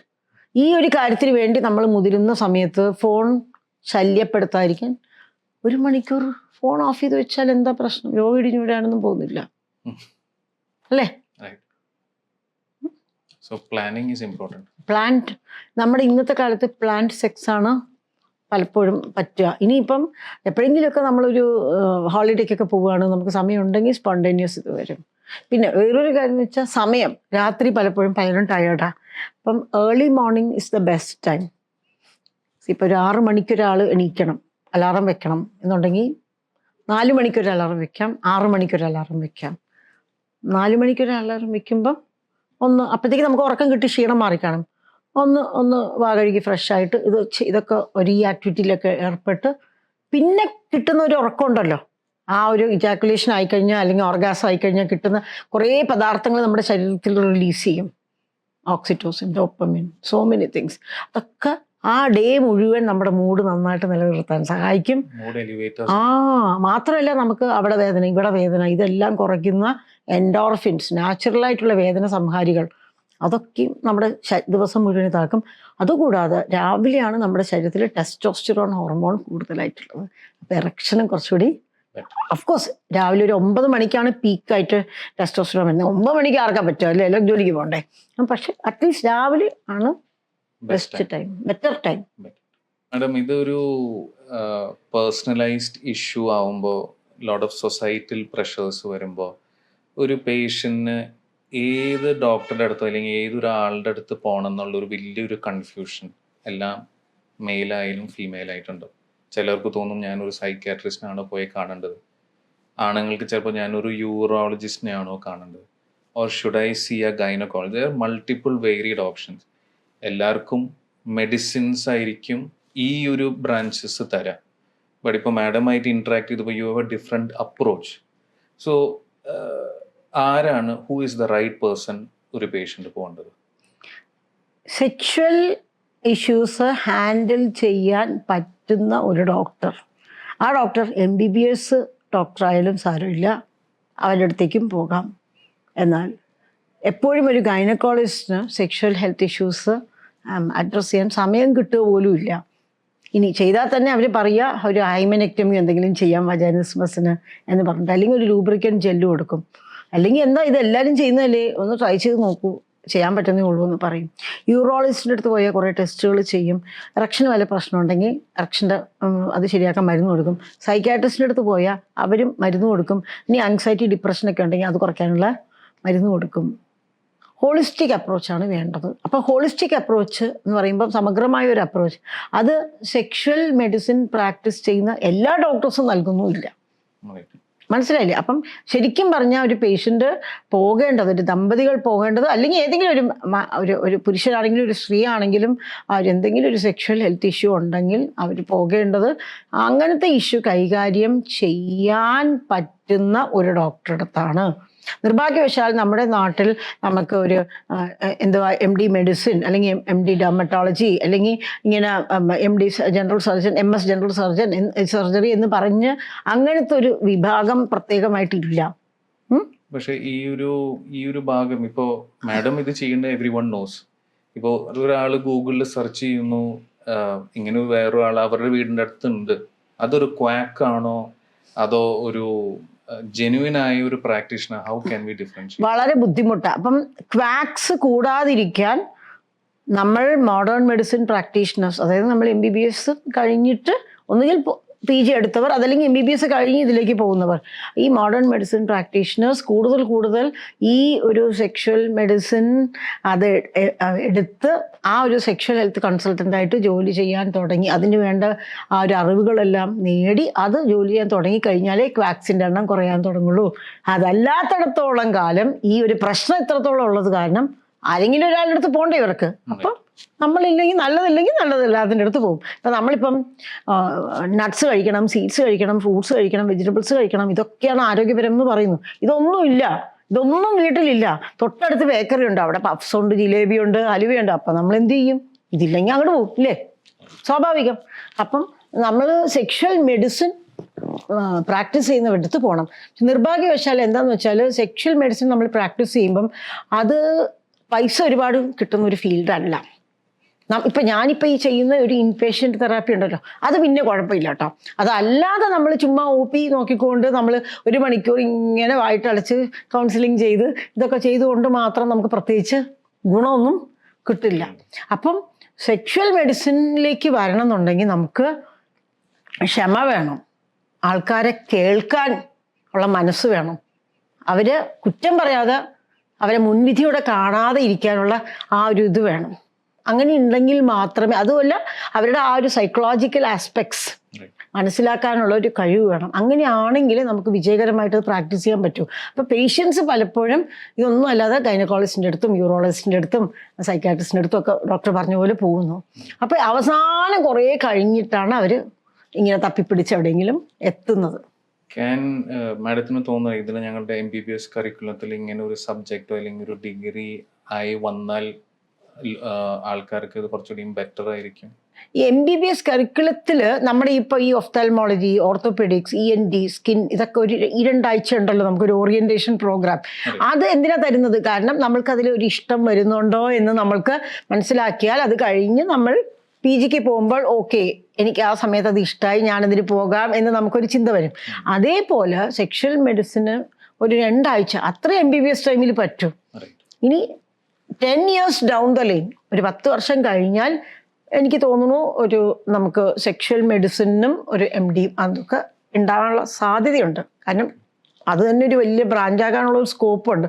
അറിയില്ല കേട്ടോ നമ്മുടെ നാട്ടിൽ എങ്ങനെയാണ് ആളുകൾ അതിന് എടുക്കുക. ഞാനീ പറഞ്ഞ പോലെ അഡ്മിഷൻ തെറാപ്പി ഇതേപോലെയൊക്കെ ഉണ്ടെങ്കിലേ ഉള്ളൂ നമുക്ക് അതിൽ നിന്ന് കുറച്ചൊരു ഇൻകം കിട്ടുക. അതല്ലെങ്കിൽ ഇൻകം കിട്ടില്ല. അപ്പൊ നമ്മൾ ഈ കഷ്ടപ്പെട്ടൊക്കെ പഠിച്ചിട്ട് നമുക്ക് ഇൻകം കിട്ടിയിട്ടില്ല ഉണ്ടെങ്കിൽ നമുക്കത് പറ്റുമോ? എല്ലാവർക്കും ഫ്രീ ട്രീറ്റ്മെന്റ് കിട്ടുന്നതാണ് എല്ലാവർക്കും സന്തോഷം. ഫ്രീ ആയിട്ട് കിട്ടുന്ന ഒന്നിനും വിലയില്ല. എൻ്റെ ക്ലാസ്മേറ്റ്സ് ആണെങ്കിലും എൻ്റെ ഫ്രണ്ട്സ് ആണെങ്കിലും അവരുടെ മക്കളൊക്കെ എൻ്റെ അടുത്ത് ട്രീറ്റ്മെൻറ്റിന് വരുമ്പം ഞാൻ ആദ്യം തന്നെ പറയുന്നത്, നോക്കൂ, വേറെ ഏതെങ്കിലും കാര്യങ്ങൾക്കാണ് നിങ്ങൾ വരുന്നതെന്നുണ്ടെങ്കിൽ consultation is free, everything is free. This is a specialised thing. ഞാൻ എൻ്റെ ഒരുപാട് സമയവും എൻ്റെ ഒരുപാട് തലയും ഇതൊക്കെ ഇട്ടിട്ടാണ് ഞാൻ ഇവരെ ട്രീറ്റ് ചെയ്യേണ്ടത്. So I will charge. അതാണ് ആദ്യം പറയുന്നത്. No free treatment. മാഡത്തിന്റെ ഒരു ക്ലിനിക്കൽ പ്രാക്ടീസിൽ എംപതി എന്ന് പറഞ്ഞ ഒരു കോൺസെപ്റ്റിന് എത്ര ഇമ്പോർട്ടൻസ്? എംപതി മാത്രമാണ് അവിടെ ഇമ്പോർട്ടൻറ്റ്. അതെനിക്ക് മാത്രമല്ല, ഞങ്ങളുടെ സ്റ്റാഫും വളരെ എംപത്തറ്റിക് ആണ്. ഒരാളെയും കുറ്റപ്പെടുത്തുന്ന രീതിയിൽ അവർ പറയില്ല. എംപതി, അതായത് കരുണ, അത് വളരെ വളരെ ഇമ്പോർട്ടൻ്റ് ആണ്. അവരെ നമ്മൾ ഇപ്പം എമ്പതി എന്ന് പറയുമ്പം എനിക്ക് നിന്നോട് എമ്പതി ഉണ്ട് കേട്ടോ എന്ന് പറഞ്ഞാൽ മാത്രമല്ല. ഇപ്പോൾ ഒരാൾ എൻ്റെ അടുത്ത് വന്ന് മുന്നിലിരുന്നിട്ട്, ഡോക്ടറെ കല്യാണം കഴിഞ്ഞു 4 വർഷം ഇതുവരെ ബന്ധപ്പെടാൻ പറ്റിയിട്ടില്ല എന്ന് പറയുമ്പോൾ പറ്റിയിട്ടില്ലേ എന്ന് നമ്മൾ പറഞ്ഞാൽ അപ്പം അവർ ക്ലോസ് ആയി അല്ലേ? ഓ അതെയോ, 4 വർഷം, അത് സാരില്ല, നമുക്ക് ശരിയാക്കാന്നേ. എനിക്ക് മനസ്സിലാക്കാൻ പറ്റും നിങ്ങളുടെ വിഷമം. അപ്പം എനിക്ക് മാത്രമല്ലേ ഇങ്ങനെ പറ്റാതെ ഉള്ളൂ. ആര് പറയും നിനക്ക് മാത്രമാണ് പറ്റാതിരിക്കുന്നത്? അല്ലെങ്കിൽ എന്താ ഇങ്ങനെ പറയുന്നത്, ഇങ്ങനെ കരയാൻ പാടുന്നു എന്ന് പറയുന്നതിന് പകരം എനിക്ക് മനസ്സിലാക്കാൻ പറ്റും നിന്റെ വിഷമം. I can understand. അവിടെ നിന്നാണ് നമ്മൾ പിടിച്ചു തുടങ്ങേണ്ടത്. അപ്പം ഇവരെല്ലാവരും എൻ്റെ അടുത്ത് വരുന്നത് എനിക്ക് സെക്ഷൽ ഇൻ്റർകോഴ്സ് പറ്റുന്നില്ല പറഞ്ഞിട്ടാണ്. അപ്പം ഞാൻ പറയും, ഇവിടെ വാ നമുക്ക് ശരിയാക്കാം. ഇവിടെ വന്നാൽ ഞാൻ ആദ്യം പറയണത് സെക്സേ അല്ല ഇമ്പോർട്ടൻറ്റ് മാരീഡ് ലൈഫിൽ, വേറെ കുറേ കാര്യങ്ങളാണ് important. Communication, conflict management, love languages. ഇനി സെക്സ് ഇമ്പോർട്ടൻ്റ് ആണെങ്കിൽ അതിൽ ഏറ്റവും ഇമ്പോർട്ടൻ്റ് അല്ലാത്ത തീരെ പ്രാധാന്യം ഇല്ലാത്തതാണ് ഇന്റർകോഴ്സ്. അതിന് വേണ്ടിയിട്ട് അവർ വന്നിരിക്കണം. അപ്പം അവരോട് വിളിച്ചു വരുത്തിയിട്ട് ഞാൻ ആദ്യത്തെ ദിവസം പറയണത് ഇതൊക്കെയാണ് കേട്ടോ. അപ്പൊ പിന്നെ അവർ ചോദിക്കും അപ്പൊ പിന്നെ എന്താ ഇമ്പോർട്ടൻറ്റ്, അതാണ് ഇപ്പൊ പറയാൻ പോണം, അതൊക്കെ നിങ്ങൾ 13 ദിവസം ചെയ്യാൻ പോണം, അത് കഴിഞ്ഞാൽ ഇന്റർകോഴ്സ് ചെയ്യാനുള്ള പെർമിഷൻ പോലും ഉള്ളൂ. മനസ്സിലായില്ലേ? അപ്പൊ മാഡം ഈ ഒരു ഐഡിയോളജി മാഡത്തിന് വന്നു, യു സെഡ് ഡ്യൂറിങ് കോവിഡ് ടൈമിലാണ് മാഡം ഇതിന് പഠിച്ചത്. വാസ് ദെയർ എനി ഒരു family disagreement, or who was your pillar of support ഇതിനു വേണ്ടിയിട്ട്? തുടക്കത്തില് ഫാമിലിയുടെ സപ്പോർട്ടും ഉണ്ടായിരുന്നില്ല, എന്നാൽ സപ്പോർട്ട് ഇല്ലായ്കയും ഉണ്ടായിരുന്നില്ല ഈ കാര്യത്തിൽ. നീ എന്തുകൊണ്ടെങ്കിൽ ചെയ്തോ എന്ന മട്ടായിരുന്നു. യൂട്യൂബ് തുടങ്ങിയപ്പോഴും എൻ്റെ മൂത്ത മകനാണ് എനിക്കിങ്ങനെ ഈ ഒരു കുറച്ച് കാര്യങ്ങളൊക്കെ വെച്ച് തന്നിട്ട് അമ്മ ചെയ്തോ, അമ്മയ്ക്ക് പഠിപ്പിക്കാൻ ഇഷ്ടമായിരുന്നു, അമ്മ ചെയ്തോ, പക്ഷേ സബ്സ്ക്രൈബേഴ്സിനെ പ്രതീക്ഷിക്കേണ്ട, ഇതിൽ നിന്ന് പൈസ ഇപ്പോഴധികം കിട്ടുന്നില്ല കേട്ടോ, എന്നാൽ അതൊന്നും പ്രതീക്ഷിക്കേണ്ട, അമ്മ ചെയ്തോ എന്ന് പറഞ്ഞു. ഇളയ മകനും സാറിനും ഹസ്ബൻഡിനും ഒക്കെ വളരെ എതിർപ്പായിരുന്നു. കാരണം ഗൈനക്ക് ഒബ്സ്റ്ററ്റിക്സ് പ്രാക്ടീസ് പ്രസവം എടുക്കുന്നൊക്കെ നിർത്തിയിട്ട് ഞാൻ ഈ യൂട്യൂബിൻ്റെ മുന്നിലിരിക്കുമ്പോൾ അവർക്ക് തീരെ ഒരു താല്പര്യം ഉണ്ടായിരുന്നില്ല. പിന്നെ പതുക്കെ ഞാൻ കൺസിസ്റ്റൻ്റായിട്ട് ചെയ്തു തുടങ്ങി. സിൽവർ ബട്ടൺ കിട്ടിയപ്പം എല്ലാവർക്കും സന്തോഷമായി. പിന്നെ അങ്ങനെ ഇതായി. സെക്ഷൽ മെഡിസിനിലേക്ക് വന്നപ്പം എനിക്കൊരു കൺസേൺ തുടക്കത്തിലുണ്ടായിരുന്നു. എനിക്കൊരു കുറച്ച് ആശങ്ക ഉണ്ടായിരുന്നു, കുട്ടികൾക്ക് ഇഷ്ടാവുമോ, സാറിന് ഇഷ്ടാവുമോ ഞാൻ ഇതിനെക്കുറിച്ചിട്ടൊക്കെ ഒരു പബ്ലിക് വേദിയിൽ പറയണതെന്ന്. അപ്പോൾ ഒരു ദിവസം എൻ്റെ വലിയ മകൻ ചെറിയ മകനോട് പറയുന്നത് ഞാൻ കേട്ടു. അപ്പം ഇങ്ങനെ നമ്മുടെ അമ്മ ആരാണ്, എന്താ ചെയ്യുന്നതെന്ന് ചോദിച്ചാൽ സെക്സ് തെറാപ്പിസ്റ്റ് നമ്മൾ പറയണമല്ലേ. എന്നിട്ട് അവർ ചിരിക്കുക രണ്ടാളും കൂടി. അപ്പം ഞാൻ ചോദിച്ചു, മോനെ ഞാൻ ഇങ്ങനത്തെ വീഡിയോസൊക്കെ ഇടുമ്പോൾ നിങ്ങൾക്ക് വിഷമമുണ്ട്, കാരണം 29 വയസ്സും 26 വയസ്സായി പിള്ളേർക്ക് ഇപ്പോൾ, ആ സമയത്ത് 2 വയസ്സ് ചെറുതാണെന്ന് വെച്ചോ. അപ്പം മൂത്തവൻ പറഞ്ഞു, ഇല്ല, I'm proud of the fact that you are doing such videos because you are able to explain it very well. ചെറിയ മകൻ പറഞ്ഞത് ആരെങ്കിലും പറഞ്ഞു കൊടുക്കണ്ടേ അമ്മ, അത് അമ്മ വയ്ക്കോ. എൻ്റെ ഹസ്ബൻഡ് ഹീസ് വെരി പ്രൗഡ്, ആൾക്ക് വളരെയധികം അഭിമാനമാണ് ഞാൻ ഇതിലേക്ക് ഇറങ്ങി തിരിച്ചതിന്. ഈ ഇൻപേഷ്യൻ്റ് തെറാപ്പി തുടങ്ങിയിട്ട് 1 വർഷത്തോളം ആൾ അത്രയൊന്നും ഇൻവോൾവ് അല്ലായിരുന്നു ഇതിൽ, ഞാൻ മാത്രമായിരുന്നു മെയിനായിട്ട്. പിന്നെ എനിക്കിതെല്ലാം കൂടി താങ്ങാൻ പറ്റാതെ ആയപ്പം സ്റ്റാഫും കുറേ കാര്യങ്ങൾ സ്റ്റാഫിന് ചെയ്യാൻ കൊടുത്തു. ഹസ്ബൻഡാണ് യോഗയും കാര്യങ്ങളൊക്കെ പഠിപ്പിക്കുന്നത്. പിന്നെ മൊബൈൽ ഫോൺ ആൾക്ക് ഭയങ്കര ഇഷ്ടമാണെന്ന് ഞാൻ പറഞ്ഞില്ലേ. അപ്പോൾ ഈ മൊബൈൽ ഫോണിലൂടെ ഈ പേഷ്യൻസായിട്ടുള്ള ഗ്രൂപ്പിൽ കോർഡിനേറ്റ് ചെയ്യണത് എല്ലാ ആളാണ്. ആൾ കുറേ കൗൺസിലിംഗ് കൊടുക്കും. He's A very good listener. അപ്പം ഞങ്ങൾ രണ്ടാളും കൂടിയിട്ടാണ്. അപ്പം എനിക്കൊന്നും ഒരു ടീം വർക്കാണ്. അപ്പം പേഷ്യൻസ് വരുമ്പം എന്നെ കണ്ടിട്ട് എൻ്റെ അടുത്ത് ഇഷ്ടമായിട്ട് എൻ്റെ കൺസൾട്ടേഷനൊക്കെ എടുത്തിട്ട് മാഡം എന്ന് പറഞ്ഞിട്ട് വരുന്നത്. പക്ഷെ തിരിച്ചു പോകുമ്പോൾ എല്ലാവരും സാറിൻ്റെ ഫാൻസാണ്. സോ ഇപ്പോൾ ഇതില് behind every successful man there is A woman. മാഡത്തിന്റെ കേസിൽ ബിഹൈൻഡ് യുവർ സക്സസ് ഹസ്ബൻഡ് ആണോ? ബിഹൈൻഡ് അല്ല, അലോങ് സൈഡ് മീ. അപ്പോൾ madam, thank you for giving S such elaborate and ഞാനും ഇതുവരെ കേൾക്കാത്ത കുറേ കാര്യങ്ങൾ, ലോട്ട് ഓഫ് ന്യൂ കോൺസെപ്റ്റ്സ് ഞാൻ മനസ്സിലാക്കി. ഇപ്പോൾ ഒരു 2 to 3 weeks ബാക്ക് ഞാനൊരു മെഡിക്കൽ RMO ഞാൻ കണ്ടായിരുന്നു. I had mention to her that ഞാൻ ഇങ്ങനെ ഒരു ടോപ്പിക്ക് ഞാൻ ചെയ്യണുണ്ട്. So she was very excited, she was very happy and she said എനിക്കൊരു ദിവസം മാഡത്തിനെ കാണണം, എനിക്ക് ഈ പ്രൊജക്റ്റ് കേൾക്കണം, അപ്പോൾ വീഡിയോ വന്നു കഴിഞ്ഞാൽ അപ്പം തന്നെ പറഞ്ഞോളൂ എന്ന് പറഞ്ഞു. ഇപ്പം ഇങ്ങനത്തെ ഒരു അപ്കമ്മിങ് MBBS ആസ്പിറൻസിന് ഇങ്ങനത്തെ ഒരു പ്രൊഫഷൻ ഏറ്റെടുക്കണമെങ്കിൽ എന്താണ് ചെയ്യേണ്ടത് and how is the way to go? സത്യം പറഞ്ഞു കഴിഞ്ഞാൽ ഇപ്പം നിലവിൽ റൈറ്റ് നൗ നമ്മൾക്ക് MBBS കഴിഞ്ഞ ഉടനെ ഇതിലേക്ക് ഇറങ്ങി തിരിച്ചാൽ നമുക്ക് ഉടൻ തന്നെ നമുക്കിതിന് പേഷ്യൻസ് വരുമെന്നോ അല്ലെങ്കിൽ ഇതിന് തന്നെ നമുക്ക് സക്സസ്ഫുൾ ആയിട്ട് വിജയകരമായിട്ട് പ്രാക്ടീസ് സെറ്റപ്പ് ചെയ്യാൻ പറ്റുമെന്നോ ഉറപ്പ് പറയാൻ പറ്റില്ല. മനസ്സിലായില്ലേ? അപ്പോൾ MBBS ആസ്പിറൻസിനോട് എനിക്ക് പറയാനുള്ളത് ഇപ്പോഴത്തെ അടുത്ത 10 വർഷത്തിന്റെ കാര്യമാണ് പറയണത്. Till this becomes A specialised branch, ഏതെങ്കിലും ഒരു ബ്രാഞ്ച് എടുക്കുക. ഏത് ബ്രാഞ്ച് എടുത്താലും സാറില്ല, ഏതെങ്കിലും ഒരു ബ്രാഞ്ച് എടുക്കുക. എടുത്തു കഴിഞ്ഞിട്ട് കുറേ സൈക്കോളജി, സൈക്കോതെറാപ്പി ഇതൊക്കെ പഠിക്കാൻ വേണ്ടി ശ്രമിക്കുക. ഒരുപാട് കാര്യങ്ങൾ പഠിക്കണം. കാരണം നമ്മളൊരു പേഷ്യൻറ്റിനെ ഡീൽ ചെയ്യുമ്പം നമ്മുടെ ആവനാഴിയിൽ കുറേ അമ്പുകൾ വേണം കേട്ടോ. അപ്പോൾ അതൊക്കെ പഠിക്കാം. ഞാൻ ഹിപ്നോതെറാപ്പി ഒക്കെ പഠിച്ചിട്ടുണ്ട്. I use it for patients left, right and centre. ഇപ്പോൾ ഹിപ്നോതെറാപ്പിയുടെ സെക്കൻഡ് ഇതിന് പോവുകയാണ് ഞാൻ പഠിക്കാൻ. അപ്പം എനിക്ക് ഇവരോടൊക്കെ പറയാനുള്ളതെന്ന് വെച്ചാൽ ഏതെങ്കിലും ഒരു ബ്രാഞ്ച് എടുക്കുക. ഇത് പിന്നീട് പ്രാക്ടീസ് ചെയ്യാൻ വേണ്ടിയിട്ടുള്ള അറിവുകൾ പതുക്കെ ശേഖരിച്ച് തുടങ്ങുക. ഇതിനുള്ള ട്രെയിനിങ് ഇപ്പം ഞാൻ ഒരു 2 വർഷം കഴിഞ്ഞ് കഴിഞ്ഞാൽ ട്രെയിനിങ് കോഴ്സസ് തുടങ്ങാമെന്നാണ് വിചാരിക്കണത്. അപ്പം അതേപോലെ വേറെയും കുറേ ട്രെയിനിങ് ഉണ്ട് കേട്ടോ. അപ്പം ട്രെയിനിങ് എടുക്കുക. എന്നിട്ട് എംപതി ഡെവലപ്പ് ചെയ്യാൻ ശ്രമിക്കുക. നമ്മൾ ഡോക്ടേഴ്സിന് പലപ്പോഴും ഉള്ളൊരു പ്രശ്നമാണ്, എംപതൈസ് ചെയ്യാൻ നമുക്ക് പറ്റില്ല. തിരക്ക് കാരണം നമുക്ക് കമ്മ്യൂണിക്കേഷൻ ബുദ്ധിമുട്ടാണ്. നമ്മൾ MBBS കറിക്കുലത്തിൽ അത് പഠിപ്പിച്ചിട്ടുമില്ല, how to communicate with patients. അത് പഠിക്കുക. ആൾക്കാരെ മുൻവിധിയോടെ കാണാതിരിക്കാൻ ശ്രമിക്കുക. ഇതൊക്കെ വളർത്തിയെടുത്ത് കൊണ്ടുവന്ന് ഈ ഒരു ലക്ഷ്യം മുന്നിൽ നമ്മുടെ മനസ്സിൽ വെക്കുകയാണെങ്കിൽ ഡെഫിനറ്റ് ആയിട്ടും അത് സാധ്യമാവും. കുറച്ച് സമയമെടുക്കും. So all the best to all the aspirants. ഒരുപാട് ആൾക്കാർ ഇതിനു വേണ്ടി മുന്നിട്ട് വന്നാൽ മാത്രമേ ക്വാക്സിന്റെ എണ്ണം കുറയുള്ളൂ. So anyway, madam, thank you so much for coming on to MedVentures and madamത്തിന്റെ ചാനൽ ഞങ്ങൾ ഇതിൽ ടാഗ് ചെയ്യും. So I think everyone should follow Dr. Seetha Mind and Body. അതല്ലേ channel? Doctor Sita's mind body care. Mind Body Care. And I think you are changing lives. I think ഇപ്പോൾ 14 batches ആയി. And I think wishing you, your complete team, all the best. Thank you so more much. success. And I think you are touching something very important. And